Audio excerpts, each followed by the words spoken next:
ਧੰਨ ਵਾਹਿਗੁਰੂ ਸਾਹਿਬ ਜੀਓ। ਬਾਣੀ ਗੁਰੂ ਗੁਰੂ ਹੈ ਬਾਣੀ,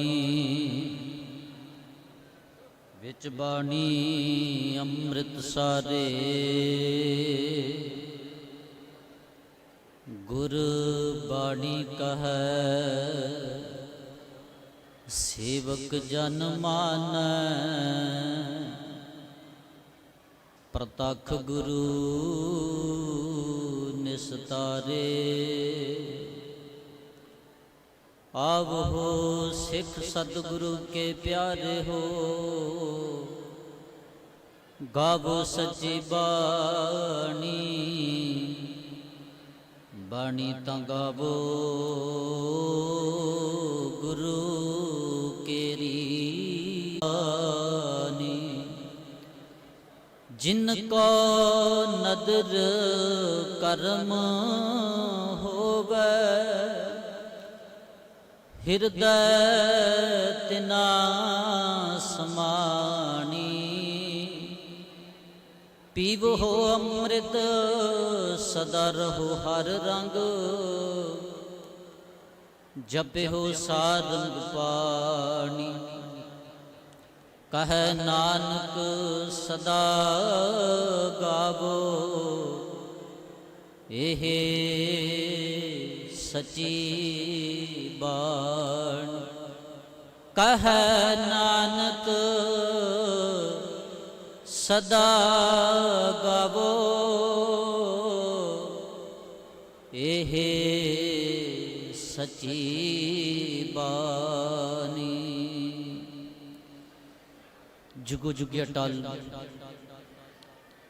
ਚਵਰ ਤਖਤ ਦੇ ਮਾਲਕ ਰਹਿਬਰਾਂ ਦੇ ਰਹਿਬਰ,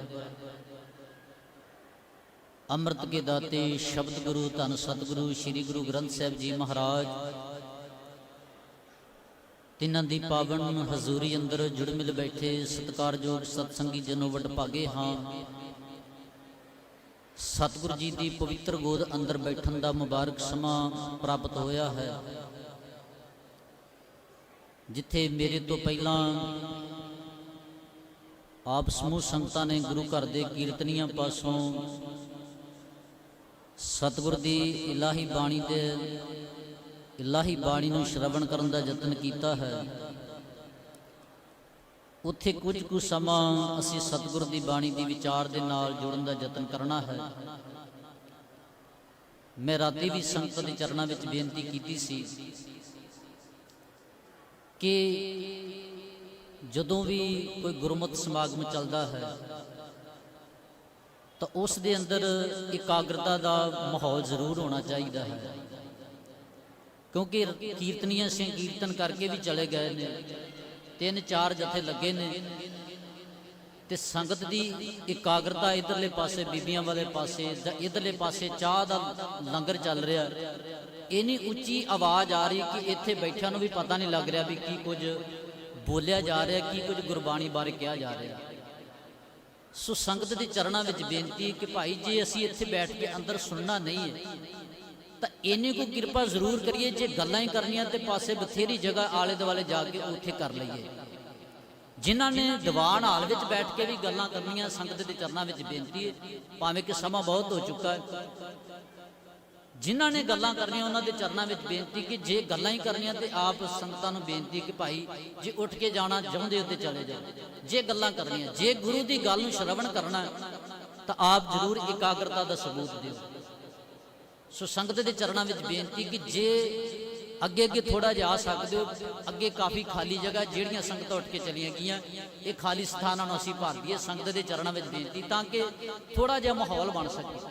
ਸੋ ਆਸ ਹੈ ਕਿ ਆਪ ਜ਼ਰੂਰ ਬੇਨਤੀ ਨੂੰ ਪ੍ਰਵਾਨ ਕਰੋਗੇ। ਆਓ ਕੁਝ ਕਹਿਣ ਤੋਂ ਪਹਿਲਾਂ ਗੁਰੂ ਕਲਗੀਧਰ ਪਿਤਾ ਦਸ਼ਮੇਸ਼ ਵੱਲੋਂ ਬਖਸ਼ਿਸ਼ ਕੀਤੀ ਫਤਿਹ ਨਾਲ ਸਾਂਝ ਕਰੀਏ ਜੀ। ਇੱਕੋ ਵਾਰੀ ਕਹਿਣ ਤੇ ਸਤਿਗੁਰੂ ਗੁਰੂ ਗ੍ਰੰਥ ਸਾਹਿਬ ਮਹਾਰਾਜ ਜੀ ਨੂੰ ਝੁਕਾਓ ਸੀਸ, ਦਾਸਰੇ ਨੂੰ ਅਸੀਸ ਬਖਸ਼ਿਸ਼ ਕਰਦਿਆਂ ਹੋਇਆਂ ਆਖੋ ਜੀ ਵਾਹਿਗੁਰੂ ਜੀ ਕਾ ਖਾਲਸਾ ਵਾਹਿਗੁਰੂ ਜੀ ਕੀ ਫਤਿਹ। ਪਿੱਛੋਂ ਸੰਗਤ ਦੇ ਇਧਰਲੇ ਪਾਸੋਂ ਆਵਾਜ਼ ਨਹੀਂ ਆਈ ਹੈ। ਜਿਹੜੀਆਂ ਸੰਗਤਾਂ ਨਹੀਂ ਬੋਲੀਆਂ ਨੇ ਉਹਨਾਂ ਨੂੰ ਦੁਬਾਰਾ ਫਿਰ ਉਹਨਾਂ ਦੇ ਚਰਨਾਂ ਵਿੱਚ ਬੇਨਤੀ ਕਿ ਫਤਿਹ ਦਾ ਸਬੂਤ ਦਿਓ ਜੀ। ਆਖੋ ਜੀ ਵਾਹਿਗੁਰੂ ਜੀ ਕਾ ਖਾਲਸਾ ਵਾਹਿਗੁਰੂ ਜੀ ਕੀ ਫਤਿਹ। ਸਤਿਗੁਰ ਦੀ ਬਾਣੀ ਦਾ ਗੁਰੂ ਅਮਰਦਾਸ ਮਹਾਰਾਜ ਜੀ ਤੀਸਰੇ ਨਾਨਕ, ਤਿਨਾਂ ਦੀ ਪਵਿੱਤਰ ਰਸਨਾ ਤੋਂ ਉਚਾਰਨ ਕੀਤੀ ਹੋਈ ਪਵਿੱਤਰ ਬਾਣੀ ਜਿਸ ਨੂੰ ਅਸੀਂ ਆਨੰਦ ਸਾਹਿਬ ਕਹਿੰਦੇ ਹਾਂ, ਜਿਸ ਨੂੰ ਰਾਮਕਲੀ ਮਹੱਲਾ ਤੀਜਾ ਆਨੰਦ ਦੇ ਨਾਮ ਨਾਲ ਅਸੀਂ ਪੜ੍ਹਦੇ ਹਾਂ। ਤੀਸਰੇ ਪਾਤਸ਼ਾਹ ਜੀ ਦੀ ਬਖਸ਼ਿਸ਼ ਕੀਤੀ ਹੋਈ ਬਾਣੀ ਰਾਮਕਲੀ ਰਾਗ ਅੰਦਰ, ਉਸ ਦੇ ਅੰਦਰ 23 ਨੰਬਰ ਪੌੜੀ ਦਾ ਮੈਂ ਪਾਠ ਆਪ ਸੰਗਤ ਦੇ ਨਾਲ ਸਾਂਝਾ ਕੀਤਾ ਹੈ। ਇਸ ਨੂੰ ਆਧਾਰ ਬਣਾਉਂਦੇ ਹਾਂ ਔਰ ਨਾਲ ਹੀ ਕਿਉਂਕਿ ਇਸੇ ਸਤੰਬਰ ਮਹੀਨੇ ਦੇ ਵਿੱਚ 1 ਸਤੰਬਰ ਨੂੰ ਗੁਰੂ ਗ੍ਰੰਥ ਸਾਹਿਬ ਮਹਾਰਾਜ ਜੀ ਦਾ ਪਹਿਲਾ ਪ੍ਰਕਾਸ਼ ਪੁਰਬ ਹੁੰਦਾ ਹੈ। 1 ਸਤੰਬਰ 1604 ਨੂੰ ਗੁਰੂ ਗ੍ਰੰਥ ਸਾਹਿਬ ਮਹਾਰਾਜ ਜੀ ਦਾ ਜੋ ਮੂਲ ਨਾਨਕਸ਼ਾਹੀ ਕੈਲੰਡਰ ਮੁਤਾਬਕ ਸੰਪਾਦਨਾ ਦਿਵਸ ਜੋ ਧੰਨ ਗੁਰੂ ਅਰਜਨ ਸਾਹਿਬ ਮਹਾਰਾਜ ਜੀ ਨੇ ਰਾਮਸਰ ਦੇ ਸਰੋਵਰ ਤੇ ਬੈਠ ਕੇ ਭਾਈ ਗੁਰਦਾਸ ਜੀ ਨੂੰ ਲਿਖਾਰੀ ਲਾ ਕੇ ਜੋ ਆਦ ਬੀੜ ਵੀ ਜਿਸ ਨੂੰ ਆਖਿਆ ਜਾਂਦਾ ਹੈ ਉਸ ਸਰੂਪ ਦੀ ਸੰਪਾਦਨਾ ਕਰਾਈ, ਜਿਸ ਦਾ ਪਹਿਲੀ ਵਾਰੀ ਦਰਬਾਰ ਸਾਹਿਬ ਵਿੱਚ ਪ੍ਰਕਾਸ਼ ਕੀਤਾ ਗਿਆ 1 ਸਤੰਬਰ ਐਸੇ ਮਹੀਨੇ ਦੀ 1 ਤਰੀਕ ਨੂੰ 1604 ਦੇ ਵਿੱਚ। ਉਸ ਇਤਿਹਾਸਕ ਦਿਨ ਦੇ ਨਾਲ ਵੀ ਅਸੀਂ ਕੁਝ ਸਾਂਝ ਬਣਾਉਣ ਦਾ ਯਤਨ ਕਰਨਾ ਹੈ, ਨਾਲ ਸਤਿਗੁਰ ਦੀ ਬਾਣੀ ਨੂੰ ਵਾਚਨ ਦਾ ਯਤਨ ਕਰਨਾ ਹੈ।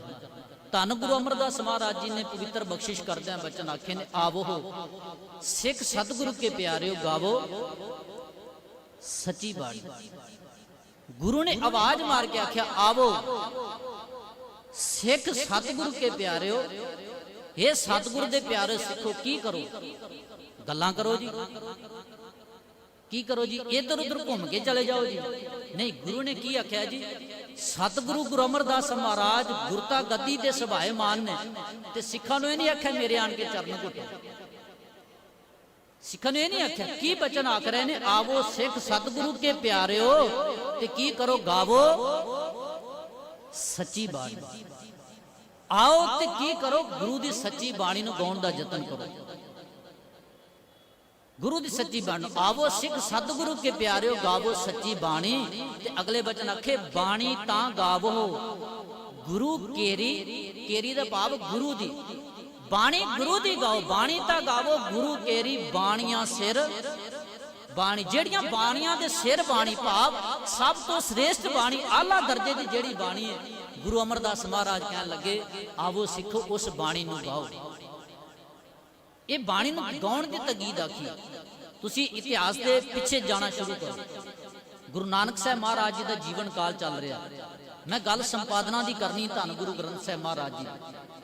ਵੈਸੇ ਗੁਰੂ ਗ੍ਰੰਥ ਸਾਹਿਬ ਮਹਾਰਾਜ ਜੀ ਦੇ ਨਾਲ 3 ਦਿਹਾੜੇ ਮਨਾਏ ਜਾਂਦੇ ਨੇ ਸਾਡੀ ਕੌਮ ਅੰਦਰ। ਇੱਕ ਪਹਿਲਾ ਪ੍ਰਕਾਸ਼ ਪੁਰਬ ਜਿਸ ਦੇ ਸੰਬੰਧਤ ਅਸੀਂ ਅੱਜ ਵਿਚਾਰਾਂ ਕਰਨੀਆਂ ਨੇ। ਆਦਿ ਬੀੜ ਗੁਰੂ ਗ੍ਰੰਥ ਸਾਹਿਬ ਜੀ ਦਾ ਪਹਿਲਾ ਪ੍ਰਕਾਸ਼ ਪੁਰਬ ਐਸੇ ਮਹੀਨੇ ਵਿੱਚ ਮਨਾਇਆ ਜਾਂਦਾ ਹੈ। ਇੱਕ ਇਹ ਦਿਨ, ਦੂਸਰਾ ਗੁਰੂ ਗ੍ਰੰਥ ਸਾਹਿਬ ਜੀ ਨਾਲ ਸੰਬੰਧਿਤ ਦਿਨ ਹੈ ਜਿਸ ਨੂੰ ਸੰਪੂਰਨਤਾ ਦਿਵਸ ਆਖਿਆ ਜਾਂਦਾ ਹੈ।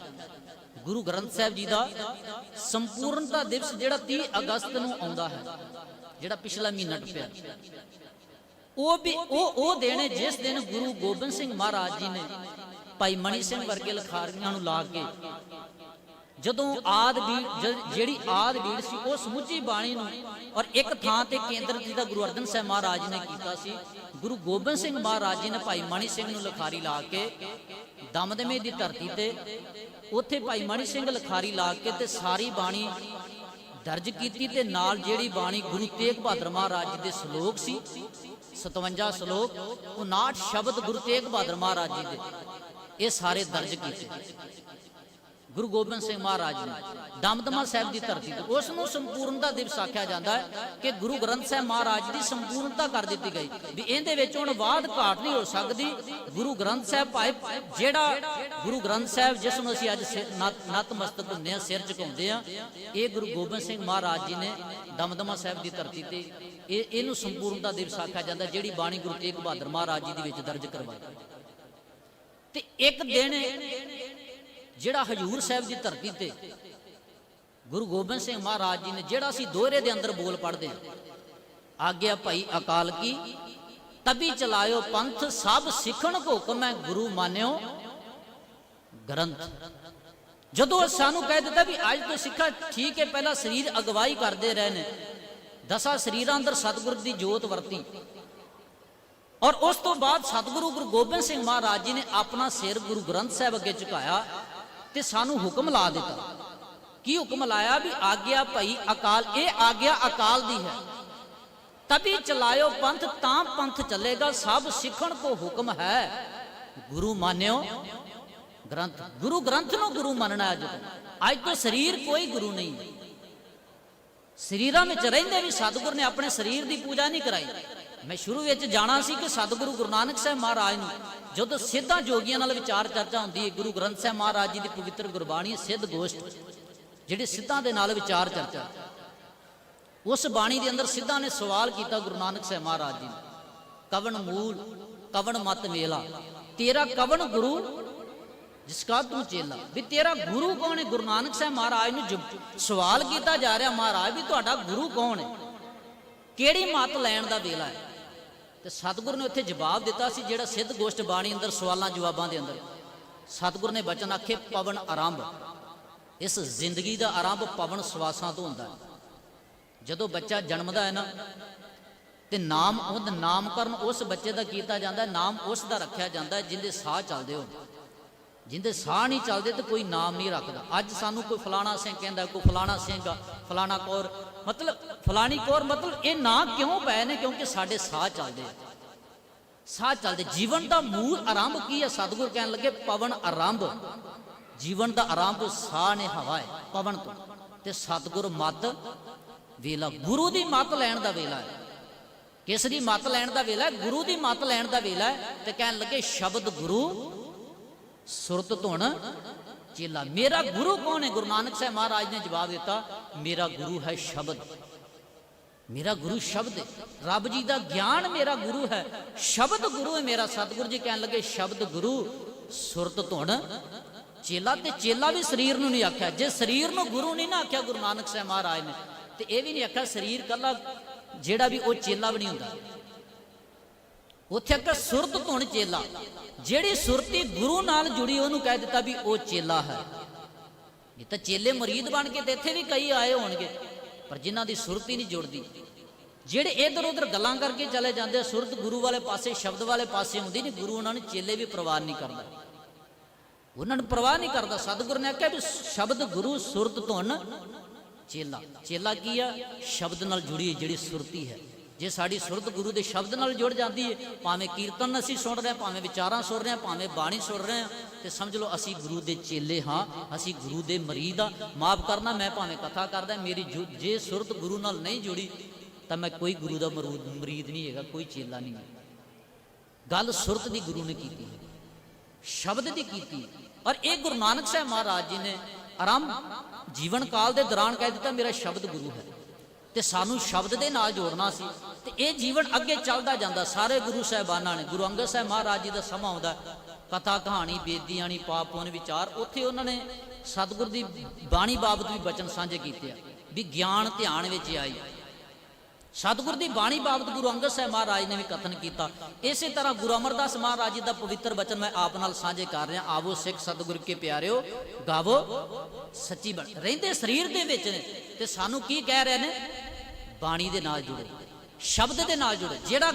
ਜਿਹੜੀ ਗੱਲ ਗੁਰੂ ਨਾਨਕ ਸਾਹਿਬ ਮਹਾਰਾਜ ਨੇ ਆਰੰਭ ਕੀਤੀ ਸੀ, ਉਸੇ ਗੱਲ ਨੂੰ ਹੀ ਗੁਰੂ ਗੋਬਿੰਦ ਸਿੰਘ ਮਹਾਰਾਜ ਨੇ ਗੁਰੂ ਗ੍ਰੰਥ ਸਾਹਿਬ ਅੱਗੇ ਮੱਥਾ ਟੇਕ ਕੇ ਆ ਦਿੱਤਾ ਕਿ ਸਭ ਸਿੱਖਣ ਕੋ ਹੁਕਮ ਹੈ, ਗੁਰੂ ਮਾਨਿਓ ਗ੍ਰੰਥ। ਗੁਰੂ ਗ੍ਰੰਥ ਜੀ ਮਾਨਿਓ ਪ੍ਰਗਟ ਗੁਰਾਂ ਕੀ ਦੇ। ਤੇ ਅਗਲੇ ਬਚਨ ਆਖੇ ਜੋ ਪ੍ਰਭ ਕੋ ਮਿਲਬੋ।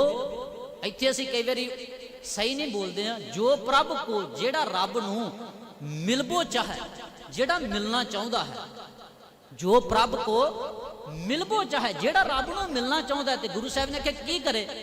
ਗੁਰੂ ਸਾਹਿਬ ਨੇ ਆਖਿਆ ਇਹ ਮਾਫ ਕਰਨਾ, ਗੁਰੂ ਦੇ ਬਚਨ ਨਹੀਂ, ਇਹ ਸਾਡੇ ਲਿਖਾਰੀਆਂ ਦੇ ਬੋਲ ਨੇ। ਤੇ ਬਚਨ ਆਖੇ ਲਿਖਾਰੀਆਂ ਨੇ, ਜੋ ਪ੍ਰਭ ਕੋ ਮਿਲਬੋ ਚਾਹੇ। ਭਾਵੇਂ ਕਿ ਗੱਲ ਗੁਰੂ ਗੋਬਿੰਦ ਸਿੰਘ ਦੇ ਮੂੰਹ ਚੋਂ ਲਿਖਾਰੀ ਕਢਾ ਰਹੇ ਨੇ ਵੀ ਗੁਰੂ ਸਾਹਿਬ ਨੇ ਇਦਾਂ ਗੱਲ ਆਖੀ, ਪਰ ਇਹ ਲਿਖੀ ਲਿਖਾਰੀਆਂ ਦੀ ਹੋਈ। ਜੋ ਪ੍ਰਭ ਕੋ ਮਿਲਬੋ ਚਾਹੇ, ਕੀ ਕਰੇ? ਖੋਜ ਸ਼ਬਦ ਮੈਂ ਲੈ। ਗੁਰੂ ਦੇ ਸ਼ਬਦ ਨੂੰ ਖੋਜਣਾ ਕਰੇ, ਗੁਰੂ ਦੀ ਬਾਣੀ ਨੂੰ ਪੜ੍ਹਨ ਦਾ ਯਤਨ ਕਰੇ ਵੀ ਗੁਰੂ ਨੇ ਇਸ ਗ੍ਰੰਥ ਵਿੱਚ ਲਿਖਿਆ ਵੀ ਕੀ ਹੈ, ਕੀ ਕੁਝ ਸਾਡੇ ਸਾਹਮਣੇ ਪਰੋਸ ਕੇ ਗਏ ਆ। ਹੁਣ ਕਿੰਨੇ ਅਖੰਡ ਪਾਠ ਹੋ ਜਾਂਦੇ ਨੇ, ਕਿੰਨਾ ਕੁਝ ਹੋ ਜਾਂਦਾ, ਪਰ ਸਾਡੇ ਹੋ ਸਕਦਾ ਵੀ ਦਿਮਾਗ ਵਿੱਚ ਇੱਕ ਪੰਕਤੀ ਵੀ ਨਾ ਵਸੀ ਹੋਵੇ। ਕਿੰਨਾ ਕੁਝ ਵਾਪਰ ਜਾਂਦਾ। ਸਾਡੇ ਘਰਾਂ ਵਿੱਚ ਅਖੰਡ ਪਾਠ ਸਾਹਿਬ ਹੁੰਦੇ ਆ, ਹੋ ਸਕਦਾ ਵੀ ਸਾਡੇ ਕੋਲ ਬੈਠਣ ਦਾ ਸਮਾਂ ਹੀ ਨਾ ਹੋਵੇ। ਅਸੀਂ ਮਾਫ ਕਰਨਾ, ਅਸੀਂ ਰਿਸ਼ਤੇਦਾਰਾਂ ਨੂੰ ਘਰੇ ਸਦੀਆਂ ਨਾਲ ਟਾਈਮ ਦਿੱਤਾ ਹੋਵੇ ਵੀ ਤੁਸੀਂ ਸਾਡੇ ਘਰੇ ਆਓ, ਅਸੀਂ ਇਨਵੀਟੇਸ਼ਨ ਦਿੱਤਾ ਵੀ ਤੁਸੀਂ ਸਾਡੇ ਘਰੇ, ਉਹ ਸਾਡੇ ਘਰੇ ਆ ਜਾਣ, ਸਾਡੇ ਕੋਲ ਉਹਨਾਂ ਕੋਲ ਬੈਠਣ ਦਾ ਟਾਈਮ ਹੀ ਨਾ ਹੋਵੇ ਤੇ ਅਗਲਾ ਜਾਂਦੀ ਵਾਰੀ ਰੰਜ ਜ਼ਰੂਰ ਕਰ ਜਾਂਦਾ, ਇੱਕ ਗੁੱਸਾ ਜਿਹਾ ਕੱਢ ਜਾਂਦਾ ਵੀ ਜੇ ਮੇਰੇ ਕੋਲ ਬੈਠਣ ਦਾ ਸਮਾਂ ਹੀ ਨਹੀਂ ਸੀ ਤਾਂ ਮੈਨੂੰ ਸੱਦਣਾ ਕਿਉਂ ਸੀ, ਵੀ ਜੇ ਤੁਸੀਂ ਘਰ ਦੇ ਕੰਮਕਾਰ ਹੀ ਕਰਨੇ ਸੀ, ਸਭ ਕੰਮ ਕਰਨੇ ਸੀ, ਫਿਰ ਮੈਨੂੰ ਕਿਉਂ ਸੱਦਿਆ ਸੀ। ਤੇ ਇੱਥੇ ਅਸੀਂ 35 ਮਹਾਂਪੁਰਖਾਂ ਨੂੰ ਆਪਣੇ ਘਰ ਪਿਆਰ ਨਾਲ ਅਦਬ ਨਾਲ ਲੈ ਕੇ ਜਾਂਦੇ ਹਾਂ, ਸੜਕਾਂ ਸਾਫ਼ ਕਰਕੇ ਅਦਬ ਨਾਲ ਲੈ ਕੇ ਜਾਂਦੇ ਹਾਂ। ਤੇ ਗੁਰੂ ਦੀ ਗੱਲ ਇਹਨਾਂ 35 ਮਹਾਂਪੁਰਖਾਂ ਦੇ ਕੋਲ ਕਿਹੜਾ ਬੈਠਦਾ। ਅੱਜ ਤਾਂ ਸਾਡੇ ਕੋਲ ਜੇ ਬੈਠਣ ਕੋਈ ਬਹਿ ਵੀ ਜਾਵੇ ਨਾ ਤੇ ਉਹਨੂੰ ਘਰ ਵਾਲੇ ਕਹਿੰਦੇ ਆਓ ਭਾਈ ਤੁਸੀਂ ਬਾਹਰ ਜਾ ਕੇ ਚਾਹ ਪੀ ਲਓ ਜਾ ਕੇ। ਜੇ ਕੋਈ 10 ਮਿੰਟ ਦਾ ਬੈਠਣ ਦਾ ਵੀ ਯਤਨ ਕਰਦਾ ਹੈ ਨਾ ਤਾਂ ਉਹਨੂੰ ਕਹਿੰਦੇ ਆਜੋ ਤੁਸੀਂ ਬਾਹਰ ਜਾ ਕੇ ਚਾਹ ਪੀ ਲਓ। ਵੀ ਚਾਹ ਕਿਹੜਾ ਕਿਤੇ ਭੱਜ ਚਲੀ ਪਤੀਲੀ 'ਚ ਵੀ ਉਹਨੇ ਉੱਥੇ ਹੀ ਰਹਿਣਾ, ਬਾਅਦ 'ਚ ਵੀ ਛਕ ਲੂਗਾ। ਜੇ ਕੋਈ 5-10 ਮਿੰਟ ਗੁਰੂ ਦੀ ਗੱਲ ਸੁਣਨਾ ਚਾਹੁੰਦਾ ਤੇ ਅਸੀਂ ਕਿਉਂ ਉਹਨਾਂ ਨੂੰ ਉਹਦੇ ਕੰਨਾਂ ਵਿੱਚ ਪਾਈਏ। ਪਰ ਸਾਡੇ ਨਹੀਂ, ਸਾਡੇ ਸਿਸਟਮ ਹੀ ਹੋਰ ਤਰ੍ਹਾਂ। ਮਤਲਬ ਮੇਰੇ ਗੱਲ ਕਹਿਣ ਦਾ ਭਾਵ 35 ਮਹਾਂਪੁਰਖ ਘਰ ਵਿੱਚ ਸੱਦਿਆ ਕੋਈ ਨਹੀਂ ਸੁਣਦਾ। ਜਿਵੇਂ ਹੋਰ ਡਿਊਟੀਆਂ ਲਾਈਆਂ ਜਾਂਦੀਆਂ ਨਾ, ਤੂੰ ਚਾਹ ਵਾਲੇ ਪਾਸੇ ਵੇਖਣਾ, ਆ ਫਲਾਣੇ ਦਿਨ ਲੰਗਰ ਵਿੱਚ ਕੀ ਕਰਨਾ, ਦੂਜੇ ਦਿਨ ਕੀ ਕਰਨਾ ਲੰਗਰ ਵਿੱਚ, ਤੀਜੇ ਦਿਨ ਅਸੀਂ ਕਿਹੜੀ ਆਈਟਮ ਬਣਾਉਣੀ, ਚਾਹ ਨਾਲ ਕੀ ਦੇਣਾ, ਲੰਗਰ ਵਿੱਚ ਕੀ ਕਰਨਾ, ਜਲੇਬੀਆਂ ਲਾਉਣੀਆਂ, ਖੀਰ ਲਾਉਣੀ, ਕੀ ਅਸੀਂ ਸਾਰਾ ਕੁਝ ਕਰਦੇ ਹਾਂ। ਕਿੰਨਾ ਚੰਗਾ ਹੋਵੇ ਜੇ ਪਰਿਵਾਰ ਦੇ ਮੈਂਬਰ ਇਦਾਂ ਵੀ ਮਿਲ ਬੈਠਣ ਕਿ ਭਾਈ ਅਸੀਂ ਸਾਡੇ ਘਰ 35 ਮਹਾਂਪੁਰਖਾਂ ਨੇ ਆਉਣਾ ਤੇ ਅਸੀਂ ਗੁਰੂ ਸਾਹਿਬ ਨੂੰ ਇਕੱਲਿਆਂ ਨਹੀਂ ਛੱਡਣਾ। ਭਾਵੇਂ ਪਰਿਵਾਰ ਦਾ ਇੱਕ ਮੈਂਬਰ ਹੀ ਬੈਠੇ, ਅੱਧਾ ਘੰਟਾ ਡਿਊਟੀ ਲੱਗ ਜਾਏ ਵੀ ਅੱਧਾ ਘੰਟਾ ਅਸੀਂ ਗੁਰੂ ਦੇ ਕੋਲ ਬੈਠਣਾ ਹੀ ਬੈਠਣਾ ਹੈ। ਅੱਧਾ ਘੰਟਾ ਜਿਵੇਂ ਹੋਰ ਡਿਊਟੀਆਂ ਦੀ ਵੰਡ ਹੁੰਦੀ ਇਦਾਂ ਵੀ ਹੋ ਸਕਦਾ, ਪਰ ਇਧਰਲੇ ਪਾਸੇ ਧਿਆਨ ਨਹੀਂ ਹੁੰਦਾ। ਮਾਫ ਕਰਨਾ, ਮੈਂ ਤਾਂ ਕਈ ਵਾਰ ਇਹ ਵੀ ਗੱਲ ਕਹਿਣਾ ਨਾ, ਭਾਵੇਂ ਕਿ ਧੂਫ ਦਾ ਬਹੁਤਾ ਸਬੰਧ ਨਹੀਂ ਹੈ, ਚਲੋ ਸੁਗੰਧੀ ਵਾਸਤੇ ਕਮਰੇ ਵਿੱਚ ਲਾ ਦਿੱਤੀ ਜਾਂਦੀ ਹੈ। ਪਹਿਲਾ ਬੰਦਾ ਧੂਪ ਲਾਉਣ ਦੇ ਬਹਾਨੇ ਵੀ ਚਲੋ ਅੰਦਰ ਕਮਰੇ ਵਿੱਚ ਆ ਜਾਂਦਾ, ਘਰ ਵਿੱਚ ਅਖੰਡ ਪਾਠ ਰਖਾਇਆ ਤੇ ਚਲੋ ਧੂਪ ਲਾਉਣ ਦੇ ਬਹਾਨੇ ਅੱਧੇ ਘੰਟੇ ਬਾਅਦ ਅੰਦਰ ਜਿਹੜਾ ਚੱਕਰ ਮਾਰ ਜਾਂਦਾ ਸੀ। ਤੇ ਹੁਣ ਤਾਂ ਮਤਲਬ ਕੰਪਨੀ ਵਾਲਿਆਂ ਨੂੰ ਪਤਾ ਵੀ ਇਹ ਲੋਕ ਘੱਟ ਹੀ ਬੈਠਦੇ ਨੇ ਗੁਰੂ ਦੀ ਜੀਰੋ 'ਚ। ਉਹਨਾਂ ਨੇ ਅਖੰਡ ਪਾਠ ਜਿਹੜੀ ਧੂਪ ਮਤਲਬ ਬਣਾ ਦਿੱਤੀ ਵੀ ਇੱਕ ਵਾਰੀ ਲਾਓ ਸਮੁੱਚਾ ਅਖੰਡ ਪਾਠ ਹੀ ਹੋ ਜਾਂਦਾ। ਉਹ ਬੁਝਦੀ ਨਹੀਂ ਵੀ ਏਡੀਆਂ ਵੱਡੀਆਂ ਧੂਪਾਂ ਹੀ ਕੱਢ ਦਿੱਤੀਆਂ ਨੇ। ਖੈਰ ਗੁਰੂ ਮਿਹਰ ਕਰੇ, ਸਤਿਗੁਰ ਨੇ ਇਹ ਮਹਾਨ ਖਜ਼ਾਨਾ ਸਾਨੂੰ ਬਖਸ਼ਿਸ਼ ਕੀਤਾ। ਤੇ ਗੁਰੂ ਨੇ ਆਖਿਆ ਵੀ ਜਿੱਥੇ ਆਖਿਆ ਨਾ ਬਾਣੀ ਵਿੱਚ ਵਿਚਾਰ, ਬਾਣੀ ਬਿਰਲੋ ਵਿਚਾਰ ਸੀ ਜੇ ਕੋ ਗੁਰਮੁਖ ਹੋਏ, ਇਹ ਬਾਣੀ ਮਹਾਂਪੁਰਖ ਕੀ ਨਿਜ ਘਰ ਵਾਸਾ ਹੋਏ। ਖੈਰ ਮੈਂ ਆਪਣੇ ਵਿਸ਼ੇ ਵਾਲੇ ਪਾਸੇ ਆਵਾਂ। ਗੁਰੂ ਅਮਰਦਾਸ ਮਹਾਰਾਜ ਗੁਰਤਾ ਗੱਦੀ ਤੇ ਬੈਠੇ ਆਖਿਆ ਆਵੋ ਸਿੱਖ ਸਤਿਗੁਰ ਕੇ ਪਿਆਰੋ ਗਾਵੋ ਸੱਚੀ ਬਾਣੀ। ਧੰਨ ਗੁਰੂ ਰਾਮਦਾਸ ਮਹਾਰਾਜ ਜੀ ਨੇ ਤਾਂ ਗੱਲ ਹੀ ਨੇ ਵੇੜ ਦਿੱਤੀ। ਆਪ ਜੀ ਨੂੰ ਉਹ ਸਾਰੀਆਂ ਪੰਕਤੀਆਂ ਯਾਦ ਵੀ ਨੇ। ਬਾਣੀ ਗੁਰੂ ਹੈ ਬਾਣੀ ਵਿੱਚ ਬਾਣੀ ਅੰਮ੍ਰਿਤ ਸਾਰੇ ਗੁਰ, ਬਾਣੀ ਕਹੈ ਸੇਵਕ ਜਨ ਮਾਨੈ ਪ੍ਰਤੱਖ ਗੁਰੂ ਨਿਸਤਾਰੇ। ਗੁਰੂ ਨੇ ਆਖਿਆ ਬਾਣੀ ਗੁਰੂ ਤੇ ਗੁਰੂ ਬਾਣੀ, ਗੱਲ ਨਿਬੇੜ ਦਿੱਤੀ। ਗੁਰੂ ਅਰਜਨ ਸਾਹਿਬ ਮਹਾਰਾਜ ਜੀ ਦਾ ਵੇਲਾ ਹੁੰਦਾ, ਸਤਿਗੁਰ ਨੇ ਆਖਿਆ ਹਮਾਰੀ ਪਿਆਰੀ ਅੰਮ੍ਰਿਤ ਧਾਰੀ ਗੁਰ ਨਿਮਖ ਨਾ ਮੰਨਤੇ ਟਾਰੀ ਰੇ। ਗੁਰੂ ਨੇ ਇੱਕ ਨਿਮਖ ਵਾਸਤੇ ਵੀ ਇਸ ਬਾਣੀ ਨੂੰ ਅਲੱਗ ਨਹੀਂ ਕੀਤਾ ਤੇ ਸਾਨੂੰ ਇਸ ਸੱਚੀ ਬਾਣੀ ਨਾਲ ਜੋੜਨ ਵਾਸਤੇ, ਕਿਉਂਕਿ ਉਹਨਾਂ ਵੇਲਿਆਂ ਵਿੱਚ ਮੈਂ ਗੱਲ ਸੰਪਾਦਨਾ ਦੀ ਕਰਾਂ 5-10 ਮਿੰਟ, ਕਿਉਂਕਿ ਭਾਵੇਂ ਮੈਨੂੰ 15-20 ਮਿੰਟ ਦਿੱਤੇ ਆ ਪਰ ਮੈਂ ਉਡੀਕ ਬੜਾ ਲੰਮਾ ਸਮਾਂ ਕੀਤੀ। ਮੈਂ 15-20 ਮਿੰਟ ਵੱਧ ਹੀ ਲਾਵਾਂਗਾ। ਮੈਂ ਇਹਨਾਂ ਨੂੰ ਪਹਿਲਾਂ ਹੀ ਕਹਿ ਦਾਂ ਵੀਰਾਂ ਨੂੰ, ਕਿਉਂਕਿ ਜਿੰਨੀ ਸੰਗਤ ਬੈਠੀ ਹੈ, ਸੰਗਤ ਜੀ 15-20 ਮਿੰਟ ਮੈਂ ਲਾ ਸਕਦਾ ਜੀ, ਲਾ ਸਕਦਾ ਜੀ? ਹਾਂਜੀ, ਤੁਹਾਡੀ ਪ੍ਰਵਾਨਗੀ ਹੋਵੇ ਤਾਂ। ਹਾਂਜੀ, ਗੱਲ ਵੀ ਹੁਣ ਮੈਂ ਸੰਪਾਦਨਾ ਦੀ ਕਰਨੀ। ਗੁਰੂ ਅਰਜਨ ਸਾਹਿਬ ਮਹਾਰਾਜ ਜੀ ਨੇ ਸੰਪਾਦਨਾ ਗੁਰੂ ਗ੍ਰੰਥ ਸਾਹਿਬ ਮਹਾਰਾਜ ਜੀ ਕਿਉਂ ਕੀਤੀ, ਇਹਦੇ ਬਾਬਤ ਸਾਡੇ ਲਿਖਾਰੀਆਂ ਨੇ 2-3 ਗੱਲਾਂ ਲਿਖੀਆਂ ਨੇ। ਹਾਲਾਂਕਿ ਗੁਰੂ ਅਮਰਦਾਸ ਮਹਾਰਾਜ ਜੀ ਦੇ ਪਵਿੱਤਰ ਵਾਕ ਨੇ, ਜਿੱਥੇ ਆਵੋ ਸਿੱਖ ਸਤਿਗੁਰ ਕੇ ਪਿਆਰੋ ਗਾਵੋ ਸੱਚੀ ਬਾਣੀ ਆ, ਉਸ ਤੋਂ ਅਗਲੀ ਅੱਗੇ ਜਾ ਕੇ ਆ ਵੀ ਸਤਿਗੁਰੂ ਬਿਨਾਂ ਹੋਰ ਕੱਚੀ ਹੈ ਬਾਣੀ, ਬਾਣੀ ਤਾਂ ਕੱਚੀ ਸਤਿਗੁਰ ਬਾਝੋਂ ਹੋਰ ਕੱਚੀ ਬਾਣੀ। ਇਹ ਵੀ ਬਚਨ ਅਸੀਂ ਸਾਂਝੇ ਕਰਨੇ। ਖੈਰ ਜਿਹੜੇ ਸਾਡੇ ਵਿਦਵਾਨਾਂ ਨੇ ਤਵਾਰੀਖ ਅੰਦਰ ਕੁਝ ਬੋਲ ਲਿਖੇ ਨੇ ਕਿ ਸਤਿਗੁਰ ਨੇ ਇਹ ਸੰਪਾਦਨਾ ਆਦਿ ਬੀੜ ਦੀ ਗੁਰੂ ਅਰਜਨ ਸਾਹਿਬ ਮਹਾਰਾਜ ਜੀ ਨੇ ਜਿਹੜਾ ਮਹਾਨ ਕੰਮ ਕੀਤੇ। ਗੁਰੂ ਅਰਜਨ ਸਾਹਿਬ ਮਹਾਰਾਜ ਜੀ ਦੇ ਸਾਰੇ ਕੰਮ ਹੀ ਮਹਾਨ ਨੇ, ਪਰ ਉਹਨਾਂ ਦੇ 2 ਕੁ ਕੰਮ ਮਹਾਨ ਦੇਖਣੇ ਹੋਣ ਤੇ ਇੱਕ ਸਭ ਤੋਂ ਵੱਡਾ ਕੰਮ ਹੈ ਜਿਹੜਾ ਗੁਰੂ ਅਰਜਨ ਸਾਹਿਬ ਮਹਾਰਾਜ ਨੇ ਕੀਤੇ। ਇੱਕ ਆਦਿ ਬੀੜ ਦੀ ਸੰਪਾਦਨਾ ਜਿਸ ਦਿਨ ਨੂੰ ਅਸੀਂ ਮਨਾ ਰਹੇ ਹਾਂ, ਠੀਕ ਹੈ ਜੀ, ਤੇ ਦੂਸਰਾ ਹੈ ਦਰਬਾਰ ਸਾਹਿਬ ਦੀ ਰਚਨਾ ਕਰਨੀ। ਦਰਬਾਰ ਸਾਹਿਬ ਆਪ ਜੀ ਨੂੰ ਗਿਆਤ ਹੋਵੇ ਕਿ 1601 ਦੇ ਵਿੱਚ ਵਿਦਵਾਨਾਂ ਲਿਖਿਆ ਵੀ 1601 ਦੇ ਵਿੱਚ 1587 ਵਿੱਚ ਦਰਬਾਰ ਸਾਹਿਬ ਬਣਨਾ ਸ਼ੁਰੂ ਹੁੰਦਾ। 1601 ਵਿੱਚ ਦਰਬਾਰ ਸਾਹਿਬ ਦੀ ਇਮਾਰਤ ਬਣ ਜਾਂਦੀ ਹੈ। ਦਰਬਾਰ ਸਾਹਿਬ ਦੀ ਹੁਣ ਸਿੱਖ ਸੰਗਤਾਂ ਜਦੋਂ ਵੇਖਦੀਆਂ ਹੋਣਗੀਆਂ ਬਣਦਾ ਹੈ ਦਰਬਾਰ ਸਾਹਿਬ, ਜਿਹੜਾ ਦਰਬਾਰ, ਹਾਲਾਂਕਿ ਜਿਹੜਾ ਸੋਨੇ ਦੀ ਇਮਾਰਤ ਜਿਸ ਨੂੰ ਅੱਜ ਗੋਲਡਨ ਟੈਂਪਲ ਬੜੇ ਨਾਮ ਅਸੀਂ ਹੋਰ ਦਿੱਤੀ ਜਾਂਦੇ ਆ, ਪਰ ਗੁਰੂ ਵੱਲੋਂ ਜਿਹੜਾ ਨਾਮ ਦਿੱਤਾ ਗਿਆ ਸੀ ਉਹ ਦਰਬਾਰ ਸਾਹਿਬ ਸੀ, ਕਿਉਂਕਿ ਸੋਨੇ ਦੀ ਸੇਵਾ ਤਾਂ ਮਹਾਰਾਜਾ ਰਣਜੀਤ ਸਿੰਘ ਵੱਲੋਂ ਲਵਾਈ ਗਈ। ਜਿਹੜਾ ਉੱਪਰ ਸੋਨਾ ਹੈ ਇਹ ਮਹਾਰਾਜਾ ਰਣਜੀਤ ਸਿੰਘ ਵੱਲੋਂ ਬਾਅਦ ਵਿੱਚ ਲਾਇਆ ਗਿਆ ਹੈ, ਬਾਅਦ ਵਿੱਚ। ਹਾਲਾਂਕਿ ਅਹਿਮਦ ਸ਼ਾਹ ਅਬਦਾਲੀ ਵੇਲੇ ਇਹ ਇਮਾਰਤ ਪੂਰੀ ਤਰ੍ਹਾਂ ਢਾਹ ਦਿੱਤੀ ਵੀ ਜਾਂਦੀ ਦਰਬਾਰ ਸਾਹਿਬ ਦੀ, ਬਾਅਦ ਵਿੱਚ ਇਹ ਜਿਹੜੀ ਤਿਆਰ ਕਰਵਾਈ ਜਾਂਦੀ। ਖੈਰ ਮੇਰਾ ਵਿਸ਼ਾ ਨਹੀਂ ਇਧਰਲੇ ਪਾਸੇ। 1601 ਵਿੱਚ ਦਰਬਾਰ ਸਾਹਿਬ ਕੰਪਲੀਟ ਹੋ ਚੁੱਕਾ, ਬਣ ਚੁੱਕਾ। ਸਿੱਖ ਸੰਗਤਾਂ ਵੇਖਦੀਆਂ ਹੋਣਗੀਆਂ ਵੀ ਮਹਾਰਾਜ ਨੇ ਸ਼ਾਇਦ ਆਪਣੀ ਰਿਹਾਇਸ਼ ਵਾਸਤੇ ਬਣਾਇਆ, ਵੀ ਗੁਰੂ ਸਾਹਿਬ ਨੇ ਆਪ ਵਿੱਚ ਆਪਣਾ ਆਸਣ ਗਦੇਲਾ ਲਾਉਣਾ ਹੈ ਵੀ ਤਾਂ ਬਣਾਇਆ। ਪਰ 1601 ਤੋਂ ਲੈ ਕੇ 1604 ਤੱਕ ਸਮਾਂ ਨਿਕਲ ਜਾਂਦਾ ਹੈ। ਇਹ ਕਿਸ ਵਾਸਤੇ ਥਾਂ ਬਣੀ ਸੀ? ਆਪ ਜੀ ਨੂੰ ਗਿਆਤ ਹੋਵੇ ਕਿ ਗੁਰੂ ਅਰਜਨ ਸਾਹਿਬ ਮਹਾਰਾਜ ਨੇ ਇੱਕ ਦਿਨ ਵੀ ਉਸ ਥਾਂ ਤੇ ਆਪਣਾ ਟਿਕਾਣਾ ਨਹੀਂ ਕੀਤਾ। ਦਰਬਾਰ ਸਾਹਿਬ ਦੇ ਜਿੱਥੇ ਗੁਰੂ ਗ੍ਰੰਥ ਸਾਹਿਬ ਮਹਾਰਾਜ ਜੀ ਨੂੰ ਜਾ ਕੇ ਪ੍ਰਕਾਸ਼ ਕਰਨਾ ਹੈ ਨਾ, ਸਤਿਗੁਰੂ ਜੀ ਦਾ ਪ੍ਰਕਾਸ਼ ਹੋਣਾ ਹੈ, ਉਸ ਪ੍ਰਕਾਸ਼ ਵਾਲੇ ਸਥਾਨ ਤੇ ਗੁਰੂ ਅਰਜਨ ਸਾਹਿਬ ਮਹਾਰਾਜ ਨੇ ਇੱਕ ਦਿਨ ਵੀ ਆਪਣਾ ਟਿਕਾਣਾ ਨਹੀਂ ਕੀਤਾ।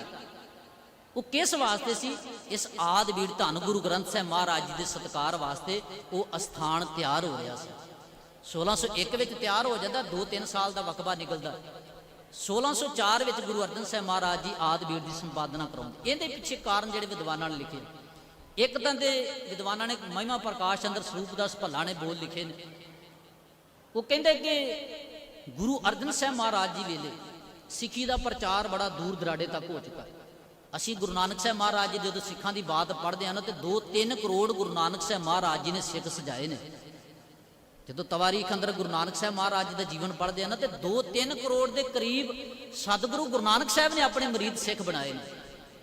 ਤੇ ਗੁਰੂ ਨਾਨਕ ਸਾਹਿਬ ਮਹਾਰਾਜ ਤੋਂ ਅੱਗੇ ਗੁਰੂ ਅੰਗਦ ਸਾਹਿਬ, ਗੁਰੂ ਅਮਰਦਾਸ ਮਹਾਰਾਜ, ਗੁਰੂ ਆਮਦਾਸ ਮਹਾਰਾਜ ਤੇ ਗੁਰੂ ਅਰਜਨ ਸਾਹਿਬ ਮਹਾਰਾਜ ਦਾ ਜੀਵਨ ਕਾਲ ਚੱਲ ਰਿਹਾ। ਇਸ ਵੇਲੇ ਦੇ ਦੌਰਾਨ ਬੜਾ ਸਿੱਖੀ ਦਾ ਪ੍ਰਚਾਰ ਹੋ ਚੁੱਕਾ, ਬੜਾ ਪ੍ਰਚਾਰ ਹੋ ਚੁੱਕਾ। ਤੇ ਸਤਿਗੁਰ ਦੇ ਇੱਕ ਦਿਨ ਕਹਿੰਦੇ ਮਨ ਵਿੱਚ ਇਹ ਖਿਆਲ ਆਇਆ, ਇੱਕ ਦਿਵਸ ਪ੍ਰਭ ਪ੍ਰਾਤः ਕਾਲ, ਇੱਕ ਪ੍ਰਾਤः ਕਾਲ ਸਵੇਰ ਦੇ ਵੇਲੇ, ਇੱਕ ਦਿਵਸ ਪ੍ਰਭ ਪ੍ਰਾਤः ਕਾਲ, ਦਇਆ ਭਰੇ ਪ੍ਰਭ ਦੀਨ ਦਿਆਲ, ਜੇ ਮਨ ਉਪਜੀ ਪ੍ਰਗਟਿਓ ਜਗ ਪੰਥ, ਜੇ ਮਨ ਉਪਜੀ ਪ੍ਰਗਟਿਓ ਜਗ ਪੰਥ, ਤੇ ਕਾਰਨ ਕੀਜੈ ਅਬ ਗ੍ਰੰਥ।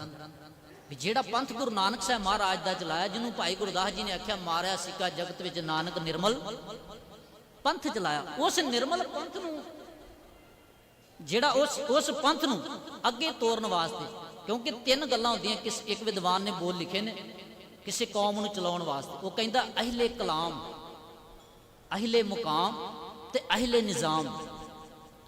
ਅਹਿਲੇ ਮੁਕਾਮ ਭਾਵ ਕਿਸੇ ਦਾ ਕੋਈ ਕੇਂਦਰੀ ਅਸਥਾਨ ਹੋਵੇ ਕਿਸੇ ਕੌਮ ਨੂੰ ਚਲਾਉਣ ਵਾਸਤੇ, ਅਹਿਲੇ ਮੁਕਾਮ ਇੱਕ ਕੇਂਦਰੀ ਅਸਥਾਨ ਹੋਵੇ। ਉਹ ਗੁਰੂ ਅਰਜਨ ਸਾਹਿਬ ਮਹਾਰਾਜ ਵੇਲੇ ਬਣ ਚੁੱਕਾ ਸੀ ਦਰਬਾਰ ਸਾਹਿਬ। ਤੇ ਇੱਕ ਅਹਿਲੇ ਕਲਾਮ, ਜਿਸ ਕੌਮ ਨੂੰ ਚਲਾਇਆ ਜਾਣਾ ਵੀ ਉਹਦਾ ਕੋਈ ਕਲਾਮ, ਉਹਦੀ ਕੋਈ ਬਾਣੀ ਵੀ ਹੋਵੇ। ਤੇ ਇਸ ਅਹਿਲੇ ਕਲਾਮ, ਅਹਿਲੇ ਨਿਜ਼ਾਮ ਦਾ ਨਿਜ਼ਾਮ ਪ੍ਰਬੰਧਕ ਤਾਂ ਗੁਰੂ ਅਰਜਨ ਸਾਹਿਬ ਮਹਾਰਾਜ ਆਪ ਹੈ ਹੀ ਨੇ, ਮੁਕਾਮ ਵੀ ਹੈ ਆ। ਤੇ ਅਹਿਲੇ ਕਲਾਮ ਗੁਰੂ ਅਰਜਨ ਸਾਹਿਬ ਮਹਾਰਾਜ ਜੀ ਨੇ ਫਿਰ ਇਹ ਬਾਣੀ ਰਚੀ, ਇਹ ਅਹਿਲੇ ਕਲਾਮ ਪਾਪ ਬਾਣੀ ਦੀ ਰਚਨਾ ਕੀਤੀ, ਬਾਣੀ ਦੀ ਸੰਪਾਦਨਾ ਕੀਤੀ।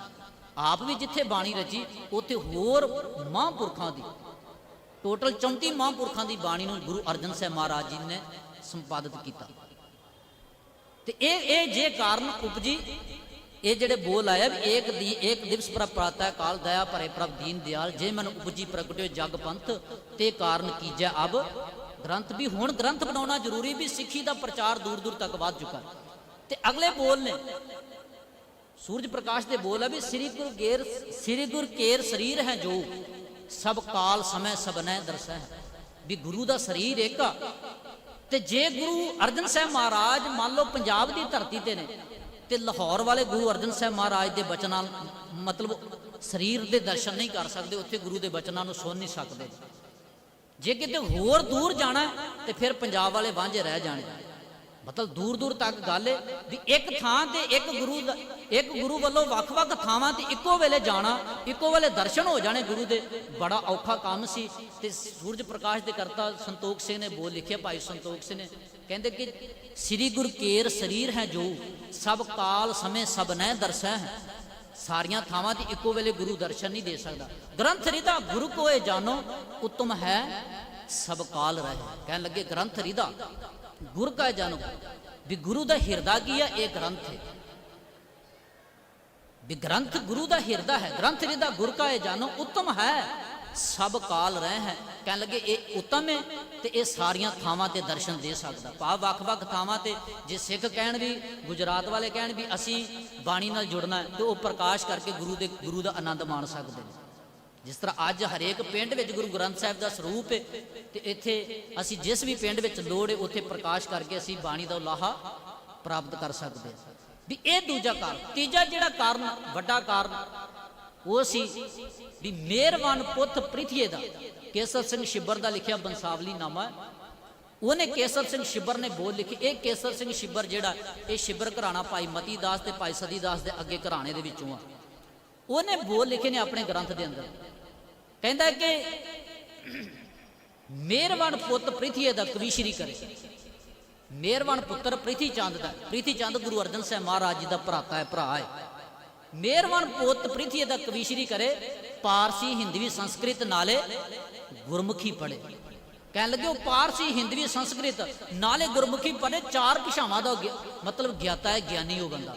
ਕਹਿੰਦੇ 3 ਵੀ ਬਾਣੀ ਬਹੁਤ ਬਣਾਈ, ਭੋਗ ਗੁਰੂ ਨਾਨਕ ਜੀ ਕਾ ਹੀ ਭਾਈ। ਉਹਨੇ ਵੀ ਬਾਣੀ, ਕੱਚੀ ਬਾਣੀ ਰਚਣੀ ਸ਼ੁਰੂ ਕਰ ਦਿੱਤੀ, ਜਿਹਨੂੰ ਗੁਰੂ ਰਾਮਦਾਸ ਮਹਾਰਾਜ ਜੀ ਨੇ ਬੋਲ ਆਖਿਆ, ਸਤਿਗੁਰ ਕੀ ਰੀਸ ਹੈ ਹੋਰ ਕੱਚ ਵਿੱਚ ਬੋਲਦੇ, ਸੇ ਕੂੜਿਆਰ ਕੂੜੇ ਝੜ ਪੜੀ। ਗੁਰੂ ਦੀ ਰੀਸ ਵਿੱਚ ਬੜੇ ਕੱਚੇ ਪਿੱਲੇ ਵੀ ਹੋਰ ਬੋਲਦੇ ਰਹੇ ਨੇ।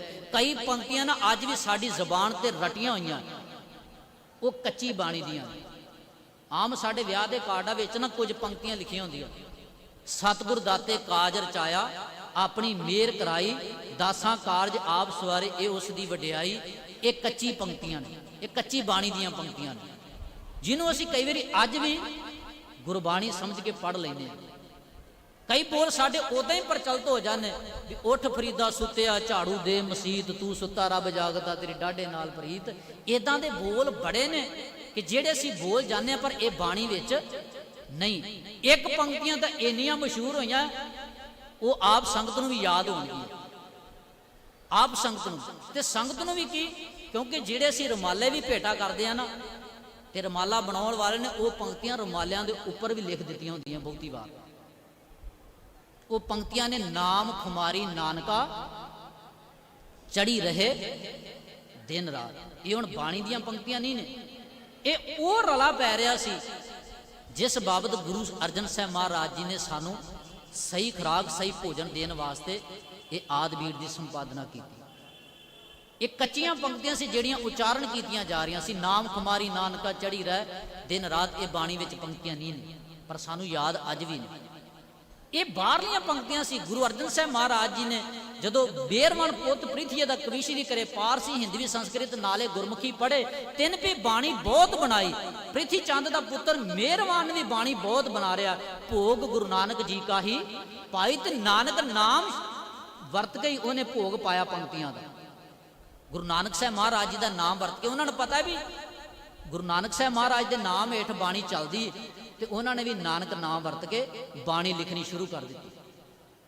ਬਾਣੀ ਲਿਖਣੀ, ਤੇ ਫਿਰ ਸਤਿਗੁਰ ਨੇ ਇੱਕ ਦਿਨ ਭਾਈ ਗੁਰਦਾਸ ਨੂੰ ਜਦੋਂ ਕਿਤੇ ਸੁਣਿਆ ਨਾ ਸ਼ਬਦ ਵੀ ਇਹ ਤਾਂ ਕੱਚਾ ਸਿੱਖ ਕੱਚੀ ਬਾਣੀ ਨਾਲ ਜੁੜੀ ਜਾਂਦੇ ਨੇ, ਤੇ ਗੁਰੂ ਨੇ ਇੰਨੀ ਕਿਰਪਾ ਕੀਤੀ, ਭਾਈ ਗੁਰਦਾਸ ਨੂੰ ਆਖਿਆ, ਭਾਈ ਗੁਰਦਾਸ ਗੁਰੂ ਕੀ ਬਾਣੀ ਜੁਦਾ ਕਰੀਏ, ਮੀਣੇ ਪਾਮਦੇ ਨੇ ਰਲਾ ਸੇ ਵਿੱਚ ਨਾ ਰਲਾ ਤਰੀਏ। ਇਹ ਮੀਣੇ ਇਹ ਪ੍ਰੀਤੀ ਚੰਦ ਵਰਗੇ, ਪ੍ਰੀਤੀ ਚੰਦ ਦਾ ਪੁੱਤਰ ਮਿਹਰਵਾਨ, ਇਹ ਬਾਣੀ ਉਚਾਰ ਕੇ ਵਿੱਚ ਰਲਾ ਪਾਉਂਦੇ ਨੇ, ਤੇ ਅਸੀਂ ਇਹ ਰਲਾ ਨਹੀਂ ਪੈਣ ਦੇਣਾ। ਤੇ ਸਤਿਗੁਰ ਨੇ ਤਾਂ ਫਿਰ ਬਾਣੀ ਲਿਖਣੀ ਸ਼ੁਰੂ ਕੀਤੀ।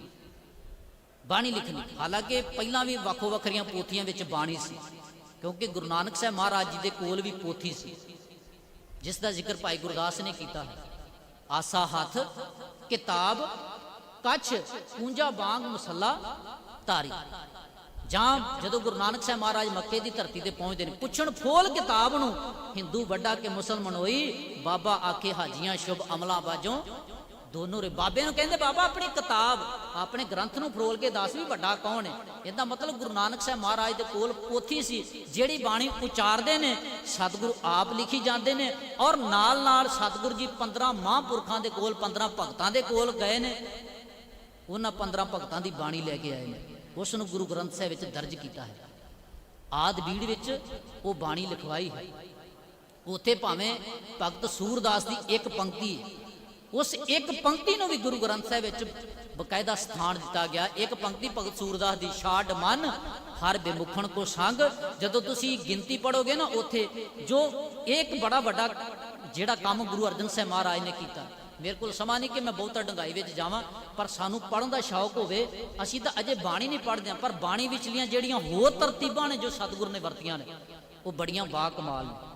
लॉग सिस्टम किया भी कोई बंदा पंक्ति एक भी विच वाधू वधा नहीं सकता ते घटा नहीं सकता। एडा वड्डा सिस्टम किया। भगत सूरदास की एक पंक्ति है तो उन्होंने भी एक शब्द विच अगे जाके गिनती की है। नाल गुरु अर्जन साहिब महाराज ने अपना शब्द लिखा सारंग महला पंजवां। भगतां दी बाणी चल रही है, वो तो भगतां दी बाणी विच गुरु साहिबाना दी बाणी नहीं आउंदी। गुरु साहिबाना दी बाणी पहलां आ जांदी, पर जिथे लोड़ पई है सतगुर नूं लिखण दी उत्थे नाल बकायदा भावें एक पंक्ति नाल लिखी है ना, उत्थे भी सतगुर ने बकायदा नाल लिखिया। ਜਿਹੜੇ ਬਾਣੀ ਪੜਨ ਵਾਲੇ ਸਰੋਤੇ ਨੇ ਉਹਨਾਂ ਨੂੰ ਪਤਾ ਹੈ ਗੌੜੀ ਰਾਗ ਵਿੱਚ ਗੁਰੂ ਅਰਜਨ ਸਾਹਿਬ ਮਹਾਰਾਜ ਜੀ ਦਾ ਇੱਕ ਸ਼ਬਦ ਹੈ ਬਾਬਾ ਕਬੀਰ ਸਾਹਿਬ ਜੀ ਦਾ, ਤੇ ਉੱਥੇ ਗੁਰੂ ਅਰਜਨ ਸਾਹਿਬ ਮਹਾਰਾਜ ਨੇ ਅਖੀਰ ਤੇ 2 ਪੰਕਤੀਆਂ ਲਿਖੀਆਂ ਤੇ ਬਕਾਇਦਾ ਨਾਲ ਲਿਖਿਆ ਗੌੜੀ ਮਹੱਲਾ ਗੌੜੀ ਕਬੀਰ ਜੀ ਨਾਲ ਰਲਾਏ ਲਿਖਿਆ ਮਹੱਲਾ ਪੰਜਵਾਂ। ਵੀ ਨਾਲ ਰਲਾ ਕੇ ਮਹੱਲਾ ਪੰਜਵਾਂ ਨੇ 2 ਪੰਕਤੀਆਂ ਜਾ ਕੇ ਅਖੀਰ ਤੇ ਲਿਖੀਆਂ ਨੇ। ਬਕਾਇਦਾ ਜਿੱਥੇ ਵੀ ਲੋੜ ਪਈ ਇੱਕ ਪੰਕਤੀ ਵੀ ਲਿਖੀ ਸਤਿਗੁਰ ਨੇ ਤੇ ਉੱਥੇ ਬਕਾਇਦਾ ਆਪਣਾ ਨਾਲ ਹਵਾਲਾ ਦਿੱਤਾ। जे श्लोक है 52 अखरी का श्लोक है ना, गुरुदेव माता गुरुदेव पिता 52 अखरी का श्लोक है। वो पहला आरंभ में भी आता तो अखीर से भी आता है। तो उत्थे लिखे भी ये श्लोक आद अंत पढ़ना हदायत कर दी भी पहला भी पढ़िया आरंभ में भी तो अखीर से पढ़ना। खैर भी बड़िया बख्शिशां ने गुरु साहब ने वरताइयां आप जी वास्ते। एक होर गल जिन्हों ने गुरु साहब के पाठ दर्शन किए, जो सतगुर की बाणी आरंभ होंगी है ना उत्थे 2 तो गिनती स्टार्ट होंगी है। होने वाली तरतीब भी पुरानियां बीड़ां दे मैं दर्शन नहीं किए, पर जिहड़ी हुण बीड़ है हुण आदि ग्रंथ की गुरु ग्रंथ साहिब महाराज का पावन स्वरूप है। इत्थे गिनती जिन्हां ने कदी दर्शन किए होणगे 2 पन्ने तो गिनती स्टार्ट होंगी है। पहला 12 पन्नियां का तत्करा है, इंडैक्स बनाया है। वो तत्करा पहला रागां का वखरा 31 रागां का, उस तो बाद 12 पन्ने जिहड़े आ वो जिहड़े तत्करा एक शब्द भी एक किन्ने पन्ने ते सतगुर ने लिखिया। ते इहनूं विद्वान जन कहते भी 15 दिन लगे गुरु साहब नूं ये तत्करा लिखण वास्ते भी इहने महान रचना की। और इन्हां दोनों जगह ते 2 पन्ने तो स्टार्ट होंदी बाणी, माफ करना भी गिनती 2 नंबर तो स्टार्ट होंदी है, बाणी 1 पन्ने तो स्टार्ट होंदी है, पर गिनती विच एका नहीं लिखिया। जिन्हां ने पाठ जिहड़े पाठी सिंह पाठ भी करते उन्होंने शायद ध्यान दिता होवे, जे नहीं दिता तो असी आप खुद बाणी गुरु ग्रंथ साहिब हजूरी में जो बैठ के करिए तो यह ध्यान जरूर दिए। उनके बाबत विद्वाना की राय भी सतगुर ने एक क्यों नहीं लिखा, 2 तो गिनती स्टार्ट होंगी है। क्योंकि गुरु नानक साहब जिन्हें को मैनू समझ लगी मैं उस मुताबिक आप नाल गल साझी कर रहा। मैनू लगता है कि सतगुर ने एक रब की गल करनी है, एक ओंकार तो शुरू करनी गल, क्योंकि गुरबाणी का पहला अखर है एक ओंकार। एक रब की गल करन तो पहला गुरु अर्जन साहब महाराज ने एक गिनती का लेखा एक गिनती का जिहड़ा एका भी नहीं लिखिया, क्योंकि गिनती भी बाद में आई। सब तो पहला एक रब है तो एक रब तो बाद अगे सारा कुछ उनका बनाया पसारा है, तो एक गिनती भी बाद में आई है। इसलिए एक रब की गल करन तो पहला गुरु अर्जन साहब महाराज ने एक वाला गिनती का एका नहीं पाया, उत्थे डब्बा खाली छड्डिया। जां श्रोमणी कमेटी वालों जिहड़े स्वरूप शब्द है उत्थे लिखिया होंदा गुरबाणी इस जग में चानण, भी उन्होंने मोहर लिखी होंगी, पर उत्थे एका नहीं पाया होंदा। भी इदां दी तरतीब इदां दी महान बख्शियां गुरु अर्जन साहब महाराज ने साडे ते कीतियां। बहुत लंबा है, एक भगत की बाणी नूं सतगुर ने आप विच दर्ज किया। 35 महापुरखां दी 34 महापुरखां दी बाणी उस वेले उस स्वरूप में दर्ज की गई, क्योंकि गुरु तेग बहादुर महाराज जी की बाणी रहिंदी सी। वो गुरु गोबिंद सिंह महाराज जी ने दमदमा साहिब की धरती से बाद 1706-7 के करीब उस बाणी को दर्ज किया। और 15 भगतों की बाणी जिहड़ी बाणी गुरु नानक साहब महाराज लैके आए 15 भगतों के कोल, उस बाणी को भी दर्ज किया। तो 4 अखौती भगत भी चल के आए हैं गुरु अर्जन साहब महाराज को, वो अपनी बाणी लैके आए हैं। वो कहते जो पता लगे ना गुरु अर्जन साहब महाराज रामसर के सरोवर से बाणी लिख रहे हैं, कोई बड़ा ग्रंथ तैयार करा रहे हैं बाणी का, उन्होंने भी जी किया भी असी भी अपन बाणियां लिखवाइए। देखो गुरु के कोल कसवटी तो एक ही है ना, जिहड़ी कसवटी गुरु नानक साहब महाराज कोल सी उही कसवटी गुरु अर्जन साहब महाराज कोल, उही कसवटी। ਹੁਣ ਕਸਵੱਟੀ ਉਹ ਚਾਰ ਭਗਤ ਆਏ ਨੇ, ਕਾਲਾ, ਕਾਨਾ, ਪੀਲੂ, ਛੱਜੂ ਤੇ ਸ਼ਾਹ ਹੁਸੈਨ। ਇਹ ਚਾਰੇ ਭਗਤ ਆਏ ਆ। ਕੰਨ ਆਇਆ, ਸਤਿਗੁਰ ਨੇ ਆਖਿਆ ਵੀ ਸੁਣਾਓ ਕੀ ਸੁਣਾਉਣਾ ਚਾਹੁੰਦੇ ਹੋ, ਕੀ ਤੁਹਾਡੀ ਬਾਣੀ? ਉਹ ਕਹਿੰਦਾ ਉਹੀ ਰੇ ਮੈਂ ਉਹੀ ਰੇ, ਜਾਗੂ ਵੇਦ ਪੁਰਾਣ ਜਸ ਗਾਵੇ, ਖੋਜ ਪਰੋ ਮਤ ਕੋਈ ਰੇ ਮੈਂ ਉਹੀ ਰੇ। ਮੈਂ ਉਹ ਆ ਵੀ ਜਿਹਨੂੰ ਵੇਦ ਪੁਰਾਣ ਗਾਉਂਦੇ, ਭਾ ਮੈਂ ਰੱਬ ਹੀ ਆ ਕਹਿੰਦਾ। ਸਤਿਗੁਰ ਕਹਿੰਦੇ ਵੀ ਤੇਰੀ ਬਾਣੀ ਕਸਵੱਟੀ ਤੇ ਖਰੀ ਨਹੀਂ ਉਤਰਦੀ। ਇੱਥੇ ਤਾਂ ਬਾਣੀ ਨੇ ਆਖਿਆ ਜਬ ਹਮ ਹੋਤੇ ਤਬ ਤੂੰ ਨਾਹੀਂ, ਅਬ ਤੂੰ ਹੀ ਮੈਂ ਨਾਹੀਂ। ਇੱਥੇ ਤਾਂ ਬਾਬਾ ਰਵਿਦਾਸ ਵਰਗਾ ਮਹਾਂਪੁਰਖ ਜਿਨ੍ਹਾਂ ਦੀ ਬਾਣੀ ਗੁਰੂ ਨਾਨਕ ਸਾਹਿਬ ਮਹਾਰਾਜ ਲੈ ਕੇ ਆਉਂਦੇ ਨੇ ਕਾਂਸੀ ਦੀ ਧਰਤੀ ਤੋਂ, ਉਹ ਬਾਬਾ ਰਵਿਦਾਸ ਮਹਾਰਾਜ ਬੈਠ ਕੇ ਇਹ ਗੱਲ ਗੁਰੂ ਗ੍ਰੰਥ ਸਾਹਿਬ ਵਿੱਚ ਕਹਿ ਰਿਹਾ ਵੀ ਜਬ ਹਮ ਹੋਤੇ ਤਬ ਤੂੰ ਨਾਹੀਂ।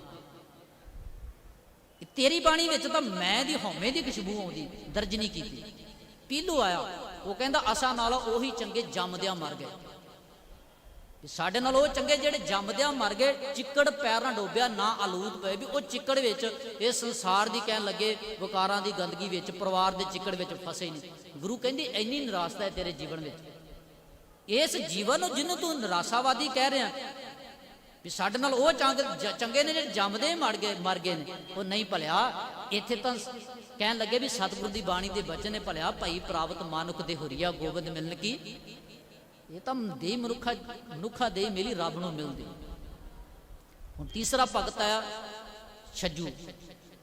ਉਹਨੇ ਜਿਹੜੀ ਆਖਿਆ, ਕਹਿੰਦਾ ਵੀ ਕਾਗਜ਼ ਸੰਧੀ ਪੂਤਰੀ ਤੋ ਨਾ ਤਰਿਆ ਨਿਹਾਰ। ਕਾਗਜ਼ ਦੀ ਬਣੀ ਇਸਤਰੀ ਹੋਵੇ ਤੇ ਉਹਨੂੰ ਵੀ ਤੱਕਣਾ ਨਹੀਂ ਚਾਹੀਦਾ। ਇਹ ਛੱਜੂ ਦੇ ਬੋਲ ਨੇ, ਇਹ ਛੱਜੂ ਭਗਤ ਦੇ ਬੋਲ। ਕਹਿੰਦਾ ਕਾਗਜ਼ ਸੰਧੀ ਪੂਤਰੀ ਤੋ ਨਾ ਤਰਿਆ ਨਿਹਾਰ, ਜੇ ਕਾਗਜ਼ ਦੀ ਬਣੀ ਇਸਤਰੀ ਹੋਵੇ ਤੇ ਉਹਨੂੰ ਵੀ ਤੱਕਣਾ ਨਹੀਂ ਚਾਹੀਦਾ। ਗੁਰੂ ਅਰਜਨ ਸਾਹਿਬ ਮਹਾਰਾਜ ਆਖਿਆ ਨਹੀਂ ਭਲਿਆ ਤੇਰੇ ਬੋਲ ਵਿੱਚ ਦਰਜ ਨਹੀਂ ਹੋਣਗੇ। ਇੱਥੇ ਤਾਂ ਸਿੱਖ ਧਰਮ ਦਾ ਬਾਨੀ ਇਹ ਗੱਲ ਕਹਿੰਦਾ ਵੀ ਸੋ ਕਿਉ ਮੰਦਾ ਆਖੀਏ ਜਿਤ ਜਮੈ ਰਜਾ ਨਹੀਂ। ਇਹ ਜਿਹੜਾ ਅਖੀਰ ਤੇ ਸ਼ਾਹ ਹੁਸੈਨ ਰਹਿ ਗਿਆ। ਹਾਲਾਂਕਿ ਇਹਨਾਂ ਦੀਆਂ ਕਵਿਤਾਵਾਂ ਸਾਡੇ ਜਦੋਂ 10ਵੀਂ +2 ਦਾ ਅਸੀਂ ਸਿਲੇਬਸ ਪੜ੍ਹੀਏ ਪੰਜਾਬੀ ਦਾ ਜਾਂ ਇਲੈਕਟਿਵ ਪੰਜਾਬੀ ਦਾ, ਉਹਨਾਂ ਵਿੱਚ ਇਹਨਾਂ ਦੀਆਂ ਕਵਿਤਾਵਾਂ ਆਉਂਦੀਆਂ ਨੇ। ਹਾਲਾਂਕਿ ਸਾਡੇ ਗੁਰੂ ਸਾਹਿਬਾਨਾਂ ਦੀ ਬਾਣੀ ਬਹੁਤ ਘੱਟ, ਭਾਈ ਗੁਰਦਾਸ ਦੀਆਂ ਵਾਰਾਂ, ਕਿੰਨਾ ਮਟੀਰੀਅਲ ਉਹ ਸਿਲੇਬਸ ਵਿੱਚ ਬਹੁਤ ਘੱਟ ਦਰਜ ਹੁੰਦਾ ਹੈ। ਇਹੋ ਜਿਹੇ ਲਿਖਾਰੀਆਂ ਦੀਆਂ ਰਚਨਾਵਾਂ ਬਹੁਤ ਦਰਜ ਹੁੰਦੀਆਂ। ਸ਼ਾਹ ਹੁਸੈਨ ਨੇ ਬੋਲ, ਉਹਨੇ ਹੁਣ ਹੋ ਸਕਦਾ ਵੀ ਘਰੋਂ ਕੋਈ ਕਵਿਤਾ ਹੋਰ ਬਣਾ ਕੇ ਆਇਆ ਹੋਵੇ, ਪਰ ਉਹਨੇ ਵੇਖ ਲਿਆ ਵੀ ਕਾਨਾ ਵੀ ਮੋੜਤਾ, ਪੀਲੂ ਵੀ ਮੋੜਤਾ, ਛੱਜੂ ਵੀ ਮੋੜਤਾ, ਤੇ ਮੈਂ ਰਹਿ ਗਿਆ ਹੁਣ ਸ਼ਾਹ ਹੁਸੈਨ। ਉਹਨੇ ਬੋਲ ਉੱਥੇ ਬੈਠੇ ਹੀ ਲਿਖ ਲਏ ਹੋਣੇ ਆ ਵੀ ਉੱਥੇ ਬੈਠੇ ਕਹਿੰਦੇ ਉਹਨੇ ਕੁਝ ਨਾ ਕੁਝ ਬੋਲ ਲਿਖ ਲਏ। ਤੇ ਸਤਿਗੁਰੂ ਨੇ ਆਖਿਆ ਭਲਿਆ ਤੇਰੇ ਬੋਲ ਵੀ ਪਰਵਾਹ ਨਹੀਂ ਨੇ। ਉਹ ਕਹਿੰਦਾ ਚੁੱਪ ਵੇੜਿਆ ਬੋਲਣ ਦੀ ਨਹੀਂ ਜਾ ਵੇੜਿਆ। ਉਹਨੇ ਵੇਖ ਲਿਆ ਜੇ 3 ਬੋਲਿਆ ਤੇ ਗੁਰੂ ਨੇ ਚੁੱਪ ਕਰਾ ਦਿੱਤੇ ਆ, ਤੇ ਮੈਂ ਬੋਲਾਂਗਾ ਤੇ ਮੈਨੂੰ ਵੀ ਗੁਰੂ ਨੇ ਕਹਿਣਾ ਵੀ ਤੇਰੀ ਬਾਣੀ ਵੀ ਵਿੱਚ ਦਰਜ ਨਹੀਂ ਹੋਣੀ। ਕਹਿੰਦਾ ਚੁੱਪ ਵੇੜਿਆ ਬੋਲਣ ਦੀ ਨਹੀਂ ਜਾ ਵੇੜਿਆ, ਵੀ ਬੋਲਣ ਦੀ ਲੋੜ ਨਹੀਂ, ਚੁੱਪ ਕਰਕੇ ਜਾ। ਗੁਰੂ ਨੇ ਆਖਿਆ ਨਹੀਂ। ਇੱਥੇ ਤਾਂ ਗੁਰੂ ਵਿੱਚ ਬਾਣੀ ਵਿੱਚ ਬੋਲ ਕੇ ਕਹਿੰਦਾ ਬੋਲ ਸੁਧਰਮੀੜਿਆ ਮੋਣ ਕਦ ਧਾਰੀ ਰਾਣ, ਤੂੰ ਨੇਤਰੀ ਦੇਖ ਚੱਲਿਆ ਮਾਇਆ ਵਿਹਾਰੀ। ਬੋਲ, ਚੁੱਪ ਕਿਉਂ ਕਰਕੇ ਬੈਠਾ? ਖੈਰ ਇਹ 4 ਭਗਤ ਹੈ ਅਖੌਤੀ ਭਗਤ, ਗੁਰੂ ਨੇ ਉਹਨਾਂ ਦੀ ਬਾਣੀ ਦਰਜ ਨਹੀਂ ਕੀਤੀ ਕਿਉਂਕਿ ਗੁਰੂ ਦੇ ਕੋਲ ਕਸਵੱਟੀ ਸੀ। ਤੇ ਅੱਜ ਹੋ ਸਕਦਾ ਵੀ ਅਸੀਂ ਕਈ ਵਾਰੀ ਕਹਿੰਦੇ ਆ ਸਾਨੂੰ ਤਾਂ ਗੁਰੂ ਦੀ ਬਾਣੀ ਸਮਝ ਨਹੀਂ। ਸਾਡੇ ਪ੍ਰਭਾਤ ਫੇਰੇ ਮੈਂ ਬਹੁਤੀ ਵਾਰੀ ਨਿਕਲਦੀਆਂ ਨਾ, ਮੈਂ ਤਾਂ ਕਈ ਵਾਰੀ ਉੱਥੇ ਵੀ ਆਪਣੇ ਗੱਲ ਕਰਦਾ, ਜਿੱਥੇ ਮੈਂ ਡਿਊਟੀ ਕਰਦਾ ਚੱਕ ਕਲਾਂ ਨਕੋਦਰ ਵਿਖੇ, ਮੈਂ ਤਾਂ ਉੱਥੇ ਵੀ ਕਈ ਵਾਰੀ ਗੱਲ ਕਰਦਾ ਹੁੰਦਾ ਵੀ ਕਈ ਵਾਰੀ ਪ੍ਰਭਾਤ ਫੇਰੀਆਂ ਵਿੱਚ ਲੋਕ ਆਮ ਬੋਲ ਪੜ੍ਹਦੇ ਨੇ ਵੀ ਮਿੱਠੇ ਲੱਗਦੇ ਗੁਰੂ ਜੀ ਤੇਰੇ ਬੋਲ ਵੇਲੇ ਅੰਮ੍ਰਿਤ ਦੇ। ਵੀ ਪ੍ਰਭਾਤ ਫੇਰੀਆਂ ਵਿੱਚ ਸਾਡੇ ਇਦਾਂ ਦੇ ਗਾਣੇ ਗਾਏ ਜਾਂਦੇ ਆ। ਮੈਂ ਗਾਣੇ ਆਖਾਂਗਾ ਵੀ ਗੀਤ ਨੇ, ਵੀ ਧਾਰਮਿਕ ਸੌਂਗ ਕਹਿ ਸਕਦੇ ਆ, ਪਰ ਬਾਣੀ ਨਹੀਂ। ਕਈ ਕਹਿਣਗੇ ਭਾਈ ਸਾਹਿਬ ਸ਼ਬਦ ਸੁਣਾਓ, ਕੀਰਤਨ ਸੁਣਾਓ। ਕਿਹੜਾ ਸ਼ਬਦ ਸੁਣਾਓ ਜੀ? ਵੀ ਅੰਮ੍ਰਿਤਸਰ ਵੱਲ ਜਾਂਦੇ ਆ ਰਹੀ। ਇਹ ਹੁਣ ਸ਼ਬਦ, ਇਹ ਹੁਣ ਸ਼ਬਦ ਤਾਂ ਨਹੀਂ ਨਾ ਹੈਗਾ, ਇਹ ਗੀਤ ਨੇ। ਸ਼ਬਦ ਕਿਹੜੇ ਆ? ਜਿਹੜੇ ਗੁਰੂ ਗ੍ਰੰਥ ਸਾਹਿਬ ਵਿੱਚ ਦਰਜ ਨੇ। ਸ਼ਬਦਾਂ ਦਾ ਦਰਜਾ ਉਹੀ। ਇਹ 4 ਭਗਤ ਆਪਣੇ ਸ਼ਬਦ ਲੈ ਕੇ ਆਏ ਸੀ, ਆਪਣੀ ਬਾਣੀ ਲੈ ਕੇ। ਗੁਰੂ ਨੇ ਆਖਿਆ ਨਹੀਂ ਇਹਦੀ ਦਰਜ ਨਹੀਂ ਹੋ ਸਕਦੀ। ਪਰ ਅੱਜ ਸਾਨੂੰ ਕੱਚੀਆਂ ਧਾਰਨਾਵਾਂ ਦਾ ਬਹੁਤ ਜਿੰਨੀਆਂ ਪ੍ਰਭਾਵਿਤ ਕਰ ਜਾਂਦੀਆਂ, ਮਾਫ ਕਰਨਾ, ਉਹਨਾਂ ਗੁਰੂ ਦੇ ਬੋਲ ਪ੍ਰਭਾਵਿਤ ਨਹੀਂ ਕਰਦੇ। ਅਸੀਂ ਕਹਿੰਦੇ ਸਾਨੂੰ ਸਮਝ ਨਹੀਂ ਲੱਗਦੀ ਜੀ।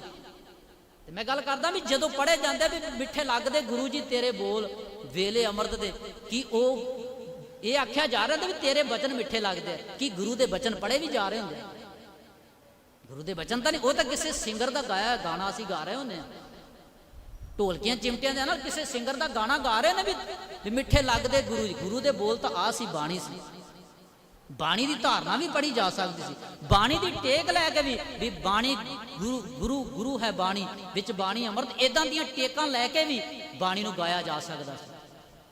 ਪਰ ਨਹੀਂ, ਕਿਉਂਕਿ ਅਸੀਂ ਕਹਿੰਦੇ ਵੀ ਸਮਝ ਨਹੀਂ ਲੱਗਦੀ। ਮਾਫ ਕਰਨਾ, ਸਾਡੇ ਘਰਾਂ ਵਿੱਚ ਬੱਚਾ ਹੈ ਤੇ ਬੱਚਿਆਂ ਨੂੰ ਅਸੀਂ ਟਿਊਸ਼ਨਾਂ ਰਖਾਉਣੇ ਆ, ਤੇ ਜੇ ਬੱਚਾ ਅੰਗਰੇਜ਼ੀ ਵਿੱਚ ਵੀਕ ਹੋਵੇ, ਮੈਥ ਵਿੱਚ ਵੀਕ ਹੋਵੇ, ਅਸੀਂ ਸਕੂਲੇ ਜਾ ਕੇ ਇਹ ਨਹੀਂ ਕਹਿੰਦੇ ਸਾਡੇ ਬੱਚੇ ਨੂੰ ਸਮਝ ਨਹੀਂ ਆਉਂਦਾ ਤੇ ਤੁਸੀਂ ਸਿਲੇਬਸ ਹੀ ਚੇਂਜ ਕਰ ਦਿਓ। ਕਦੀ ਕੋਈ ਕਹਿੰਦਾ ਜਾ ਕੇ ਜੀ, ਮਾਪੇ ਕਹਿੰਦੇ ਕਦੀ ਇਦਾਂ ਜਾ ਕੇ ਵੀ ਸਾਨੂੰ ਸਮਝ ਨਹੀਂ ਆਉਂਦੀ, ਸਾਡੇ ਬੱਚੇ ਨੂੰ ਸਮਝ ਨਹੀਂ ਆਉਂਦੀ, ਇਹਨੂੰ ਪੜ੍ਹਨਾ ਨਹੀਂ ਆਉਂਦਾ, ਇਹਨੂੰ ਅੰਗਰੇਜ਼ੀ ਇੰਗਲਿਸ਼ ਪੜ੍ਹਨੀ ਆਉਂਦੀ, ਜਾਂ ਮੈਥ ਦੇ ਸਮ ਜਿਹੜੇ ਸੋਲਵ ਨਹੀਂ ਕਰਨੇ ਆਉਂਦੇ, ਵੀ ਤੁਸੀਂ ਕੋਈ ਹੋਰ ਸੌਖਾ ਜਿਹਾ ਦੇ ਦਿਓ। ਉਹ ਕਹਿਣਗੇ ਨਹੀਂ, ਤੁਹਾਡਾ ਬੱਚਾ ਨਹੀਂ ਪੜ੍ਹਦਾ, ਤੁਹਾਡੀ ਰਿਸਪੌਂਸਿਬਿਲਟੀ ਬਣਦੀ ਵੀ ਕਿੱਦਾਂ ਪੜ੍ਹਾਉਣਾ ਇਹਨੂੰ, ਇਹ ਤੁਹਾਡੀ ਪ੍ਰੋਬਲਮ ਹੋਣੀ। ਜੇ ਤੁਹਾਨੂੰ ਸਾਡੇ ਸਕੂਲ ਪੜਾਉਣਾ ਪੈਣਾ ਤੇ ਇੱਥੇ ਇਹੀ ਸਿਲੇਬਸ ਚੱਲੇਗਾ। ਅਸੀਂ ਕਹਿੰਦੇ ਵੀ ਸਾਨੂੰ ਬਾਣੀ ਸਮਝ ਨਹੀਂ ਲੱਗਦੀ, ਚਲੋ ਜੀ ਕੱਚੀਆਂ ਧਾਰਨਾ ਦਾ ਸਾਰ ਲੈਂਦੇ। ਨਹੀਂ, ਗੁਰੂ ਨੇ ਆਖਿਆ ਆਵੋ ਸਿੱਖ ਸਤਿਗੁਰੂ ਕੇ ਪਿਆਰਿਓ ਗਾਵੋ ਸੱਚੀ ਬਾਣੀ, ਤੇ ਨਾਲ ਅਗਲੇ ਬਚਨ ਨੇ ਸਤਿਗੁਰੂ ਬਿਨਾ ਹੋਰ ਕੱਚੀ ਹੈ ਬਾਣੀ, ਬਾਣੀ ਤਾਂ ਕੱਚੀ ਸਤਿਗੁਰੂ ਬਾਝੋਂ ਹੋਰ ਕੱਚੀ ਬਾਣੀ। ਗੁਰੂ ਤੋਂ ਬਿਨਾ ਹੋਰ ਕੱਚੀ, ਕਹਿੰਦੇ ਕੱਚੇ ਸੁਣਦੇ ਕੱਚੇ ਤੇ ਕੱਚੀ ਆਖ ਵਖਾਣ। ਇਹ ਗੁਰੂ ਦੇ ਬਚਨ ਨੇ, ਅਸੀਂ ਰੋਜ਼ਾਨਾ ਆਨੰਦ ਬਾਣੀ ਅੰਦਰ ਪੜ੍ਹਦੇ। ਖੈਰ, ਗੁਰੂ ਨੇ ਇਹ ਬਖਸ਼ਿਸ਼ ਕੀਤੀ। ਆਦਿ ਬੀੜ ਦੀ ਸੰਪਾਦਨਾ 1604 ਵਿੱਚ ਹੋਈ, ਤੇ ਜੋ ਸੰਪਾਦਨਾ ਤੋਂ ਬਾਅਦ ਗੁਰੂ ਅਰਜਨ ਸਾਹਿਬ ਮਹਾਰਾਜ ਜੀ ਨੇ ਬਾਬਾ ਬੁੱਢਾ ਜੀ ਨੂੰ ਆਖਿਆ, ਬਾਬਾ ਬੁੱਢਾ ਸਾਹਿਬ ਜੀ ਤੁਸੀਂ ਕਿਰਪਾ ਕਰੋ, ਹੁਣ ਇਸ ਪਾਵਨ ਬੀੜ ਨੂੰ ਤੁਸੀਂ ਚੁੱਕੋ, ਆਪਣੇ ਸਿਰ ਤੇ ਤੁਸੀਂ ਸੁਭਾਇਮਾਨ ਕਰੋ, ਤੁਸੀਂ ਚੁੱਕੋ ਤੇ ਅੱਗੇ ਲੱਗੋ, ਤੇ ਅਸੀਂ ਤੁਹਾਡੇ ਪਿੱਛੇ ਚੌਰ ਕਰਦੇ ਜਾਵਾਂਗੇ।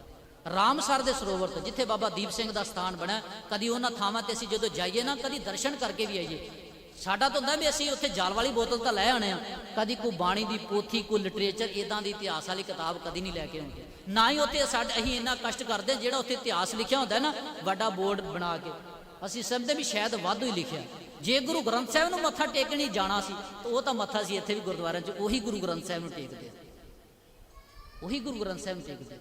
ਸਾਡਾ ਅਸੀਂ ਉਹਨਾਂ ਇਤਿਹਾਸਕ ਸਥਾਨਾਂ ਦੀ ਯਾਤਰਾ ਕਰ ਜਾਂਦੇ, ਸਾਨੂੰ ਪਤਾ ਲੱਗੇ ਸਾਡੇ ਗੁਰੂ ਸਾਹਿਬਾਨਾਂ ਨੇ ਇਹਨਾਂ ਪਾਵਨ ਸਥਾਨਾਂ ਤੇ ਕੀ ਬਖਸ਼ਿਸ਼ਾਂ ਕੀਤੀਆਂ ਨੇ, ਕੀ ਮਿਹਰਾਂ ਵਰਤਾਈਆਂ। ਉਸ ਰਾਮਸਰ ਦੇ ਸਰੋਵਰ ਤੋਂ ਸਤਿਗੁਰੂ ਚੱਲਦੇ ਨੇ, ਬਾਬਾ ਬੁੱਢਾ ਜੀ ਗੁਰੂ ਗ੍ਰੰਥ ਸਾਹਿਬ ਦੀ ਬੀੜ ਚੁੱਕਦੇ ਨੇ, ਆਦਿ ਬੀੜ ਚੁੱਕਦੇ ਨੇ, ਗੁਰੂ ਗ੍ਰੰਥ ਸਾਹਿਬ ਜੀ ਦੀ ਪਹਿਲੀ ਬੀੜ ਚੁੱਕ ਕੇ ਤੇ ਦਰਬਾਰ ਸਾਹਿਬ ਵਿੱਚ ਪ੍ਰਕਾਸ਼ ਕੀਤਾ ਜਾਂਦਾ।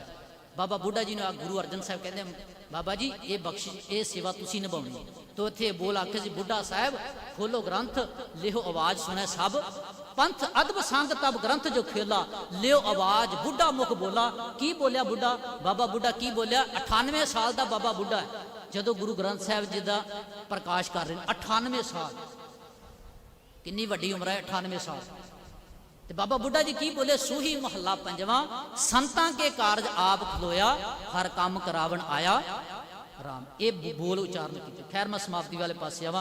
अखीर ते जदों शाम नूं सेवा की गई, गुरु ग्रंथ साहब महाराज की टहल सेवा की गई, जिन्होंने असीं सोख आसन भी कह देने। शाम नूं जदों सेवा की गई सतगुरु के स्वरूपों की, सिखां ने पूछा महाराज, बाबा बुढ़ा जी, भाई गुरदास जी वर्गे इन्हां महापुरखों ने पूछा भी गुरु साहब जी का स्वरूप इस आदि बीड़ नूं जिंदा प्रकाश दरबार साहब के स्थान पर किया है, इहदा हुण आसन रात का टिकाणा इन्हां दा कित्थे करना है? सतगुरु जी का। तो आप जी ने याद, जितों अज दरबार साहब के जो प्रकाश होंदा है, जिथे सवेर वेले जदों गुरु ग्रंथ साहब जी का स्वरूप लैके आउंदे ने, वो कोठा साहब। इस कोठा साहब बाबत भी इतिहासकारां ने कुछ बोल साझे किए। मैं एक विद्वान के बोल सुन रहा सा, वो कहते भी कोठा साहब भी उदों बनता है भी जदों जिहड़ी मिट्टी दरबार साहब की, दरबार साहब जिथे इमारत बनी, जिहड़ी मिट्टी क्योंकि ढगाई विच बनिया, दरबार साहब की जिहड़ी मिट्टी कढ़ी गई, वो मिट्टी जिहड़ी बाहर निकल गई, उस मिट्टी से वो कोठा सहन वाला अस्थान बनया। वो था तो उस अस्थान तो अज उत्थे गुरु अर्जन साहब महाराज जी का अपना टिकाणा सी, आप सतगुर की रिहाइश सी। ते सतगुर ने आख्या भी जिस थां ते साडा आसन है ना कोठा साहब विच, उस कोठा साहब विच सतगुर जी का जाके अस्थान किया जाए, टिकाणा किया जाए। ते अज भी तुसीं वेखना जदों किते दर्शन करन जाइए अकाल तख्त ते, उत्थे जो कोठा साहब के दर्शन करते हैं तो उत्थे जिथे गुरु ग्रंथ साहब जी का पलंग बनया, उत्थे एक चादर अज भी थले विछाई गई है। कभी आप जी ने दर्शन किए हो ਉਹ ਚਾਦਰ ਅੱਜ ਵੀ ਇੱਕ ਪ੍ਰਤੀਕ ਰੂਪ ਅੰਦਰ ਹੈ ਕਿ ਗੁਰੂ ਅਰਜਨ ਸਾਹਿਬ ਮਹਾਰਾਜ ਜੀ ਨੇ ਆਪਣੇ ਜੀਵਨ ਕਾਲ ਦੇ ਦੌਰਾਨ ਉਹ ਚਾਦਰ ਸੀ ਵੀ ਆਪ ਚਾਦਰ ਗੁਰੂ ਗ੍ਰੰਥ ਸਾਹਿਬ ਦਾ ਪ੍ਰਕਾਸ਼ ਉੱਤੇ ਕੀਤਾ, ਸੇਵਾ ਉੱਪਰ ਸੋਖਾਸਨ ਦੀ ਸੇਵਾ ਉੱਤੇ ਕੀਤੀ, ਉੱਤੇ ਟਿਕਾਣਾ ਗੁਰੂ ਗ੍ਰੰਥ ਸਾਹਿਬ ਜੀ ਦਾ ਕੀਤਾ ਗਿਆ, ਥੱਲੇ ਆਪ ਚਾਦਰ ਵਿਛਾ ਕੇ ਭਾਵ ਗੁਰੂ ਗ੍ਰੰਥ ਸਾਹਿਬ ਜੀ ਤੋਂ ਨੀਵੇਂ ਆਪ ਸਤਿਗੁਰੂ ਜੀ ਨੇ ਆਪਣਾ ਟਿਕਾਣਾ ਕੀਤਾ, ਆਰਾਮ ਅਸਥਾਨ ਗੁਰੂ ਸਾਹਿਬ ਨੇ ਕੀਤਾ। ਭਾਵ ਆਪਣੀ ਹਜ਼ੂਰੀ ਦੇ ਵੇਲੇ ਗੁਰੂ ਗ੍ਰੰਥ ਸਾਹਿਬ ਜੀ ਦਾ ਆਦ ਬੀੜ ਦਾ ਗੁਰੂ ਸਾਹਿਬ ਜੀ ਕਿੰਨਾ ਸਤਿਕਾਰ ਕਰਦੇ ਰਹੇ। ਇਹ ਸਾਡੇ ਸਾਹਮਣੇ ਪੂਰਨੇ ਪਾ ਕੇ ਗਏ ਨੇ, ਸਿੱਖਾ ਬਾਣੀ ਦਾ ਇੰਨਾ ਸਤਿਕਾਰ ਕਰਨਾ ਹੈ, ਇਹ ਸੱਚ ਦੀ ਬਾਣੀ ਨਾਲ ਤੈਨੂੰ ਮੈਂ ਜੋੜਨਾ ਹੈ।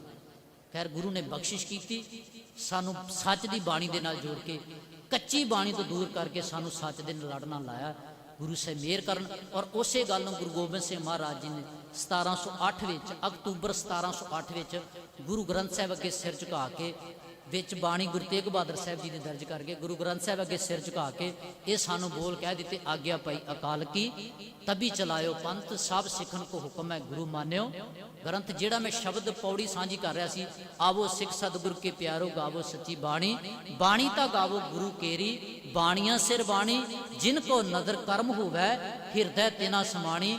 ਉਹਨਾਂ ਦੇ ਹਿਰਦੇ ਵਿੱਚ ਸਮਾਉਣੀ ਜਿਨ੍ਹਾਂ ਤੇ ਗੁਰੂ ਦੀ ਬਖਸ਼ਿਸ਼ ਹੁੰਦੀ, ਤੇ ਜਿਹੜੇ ਬਖਸ਼ਿਸ਼ ਦੇ ਪਾਤਰ ਬਣਨ ਵਾਸਤੇ ਆਉਂਦੇ ਆ, ਜਿਹੜੇ ਬਖਸ਼ਿਸ਼ ਲੈਣ ਵਾਸਤੇ ਹੁੰਦੇ ਆ। ਜਿਵੇਂ ਸੂਰਜ ਤਾਂ ਰੋਸ਼ਨੀ ਦਿੱਤੀ ਜਾ ਰਿਹਾ, ਪਰ ਬੰਦਾ ਆਪਣੇ ਘਰ ਦੇ ਦਰਵਾਜ਼ੇ ਬੰਦ ਕਰਕੇ ਆਖੇ ਮੇਰੇ ਘਰੇ ਰੋਸ਼ਨੀ ਨਹੀਂ ਆਉਂਦੀ, ਐਦਾਂ ਕਿਦਾਂ ਰੋਸ਼ਨੀ ਆਊਗੀ? ਗੁਰੂ ਤਾਂ ਬਖਸ਼ਿਸ਼ ਕਰ ਹੀ ਰਿਹਾ, ਪਰ ਬਖਸ਼ਿਸ਼ ਲੈਣ ਵਾਸਤੇ ਗੁਰੂ ਦੇ ਕੋਲ ਬੈਠਣਾ ਵੀ ਪੈਂਦਾ। ਜਿਨ ਕੋ ਨਦਰ ਕਰਮ ਹੋਵੇ ਹਿਰਦੈ ਤਿਨਾ ਸਮਾਣੀ, ਪੀਵੋ ਅੰਮ੍ਰਿਤ ਸਦਾ ਰਹੋ ਹਰ ਰੰਗ। ਗੁਰੂ ਕਹਿੰਦੇ ਇਹ ਅੰਮ੍ਰਿਤ ਬਾਣੀ ਰੂਪੀ ਅੰਮ੍ਰਿਤ ਨੂੰ ਸਦਾ ਹੀ ਪੀਂਦਾ ਰਹਿ, ਸਦਾ ਰੱਬ ਦੇ ਰੰਗ ਵਿੱਚ, ਪਿਆਰ ਰੰਗ ਵਿੱਚ ਭਿੱਜਿਆ ਰਹਿ। ਜਪਿਓ ਸਾਰੰਗ ਪਾਣੀ ਉਸ ਧਨੁਖ ਧਾਰੀ, ਉਸ ਵਾਹਿਗੁਰੂ ਮਾਲਕ ਅਕਾਲ ਪੁਰਖ ਨੂੰ ਸਦਾ ਹੀ ਜਪਦਾ ਰਹਿ। ਕਹੇ ਨਾਨਕ ਸਦਾ ਗਾਵੋ, ਸਦਾ ਹੀ ਗਾਉਂਦਾ ਰਹਿ ਇਹ ਸੱਚੀ ਬਾਣੀ। ਇਸ ਸੱਚੀ ਬਾਣੀ ਨਾਲ ਸਦਾ ਹੀ ਜੁੜਿਆ। ਗੁਰੂ ਸਾਹਿਬ ਬਖਸ਼ਿਸ਼ ਕਰਨ। ਆਪ ਸਮੂਹ ਸੰਗਤ ਦਾ ਧੰਨਵਾਦ, ਜਿਨ੍ਹਾਂ ਨੇ ਜਿਹੜੇ ਲੰਮੇ ਸਮੇਂ ਤੋਂ ਬੈਠੇ ਹੋ ਸਤਿਗੁਰੂ ਦੀ ਬਾਣੀ ਨੂੰ ਆਪ ਸ਼ਰਵਣ ਕਰ ਰਹੇ ਹੋ। ਆਪ ਸਮੂਹ ਸੰਗਤ ਦਾ ਧੰਨਵਾਦ, ਕੋਟਨ ਕੋਟ ਧੰਨਵਾਦ ਸਤਿਗੁਰੂ ਗੁਰੂ ਗ੍ਰੰਥ ਸਾਹਿਬ ਮਹਾਰਾਜ ਜੀ ਦਾ, ਜਿਨ੍ਹਾਂ ਦੀ ਪਾਵਨ ਹਜ਼ੂਰੀ ਵਿੱਚ ਬੈਠ ਕਰਕੇ ਸਤਿਗੁਰੂ ਦੀ ਪਵਿੱਤਰ ਬਾਣੀ ਦੀਆਂ ਵਿਚਾਰਾਂ, ਇਤਿਹਾਸਕ ਵਿਚਾਰਾਂ ਕਰਨ ਦਾ ਯਤਨ ਕੀਤਾ। ਨਚੀਜ ਦਾਸਰੇ ਪਾਸੋਂ ਬੇਅੰਤ ਭੁੱਲਾਂ ਹੋ ਜਾਂਦੀਆਂ। ਗੁਰੂ ਔਰ ਗੁਰੂ ਦੀ ਸੰਗਤ ਬਖਸ਼ਣ ਯੋਗ ਹੈ ਜੀ। ਬਖਸ਼ ਦੇਣਾ ਜੀ। ਅਖੀਰ ਤੇ ਫਤਿਹ ਪ੍ਰਵਾਨੋ ਤੇ ਆਖੋ ਜੀ ਵਾਹਿਗੁਰੂ ਜੀ ਕਾ ਖਾਲਸਾ ਵਾਹਿਗੁਰੂ ਜੀ ਕੀ ਫਤਿਹ।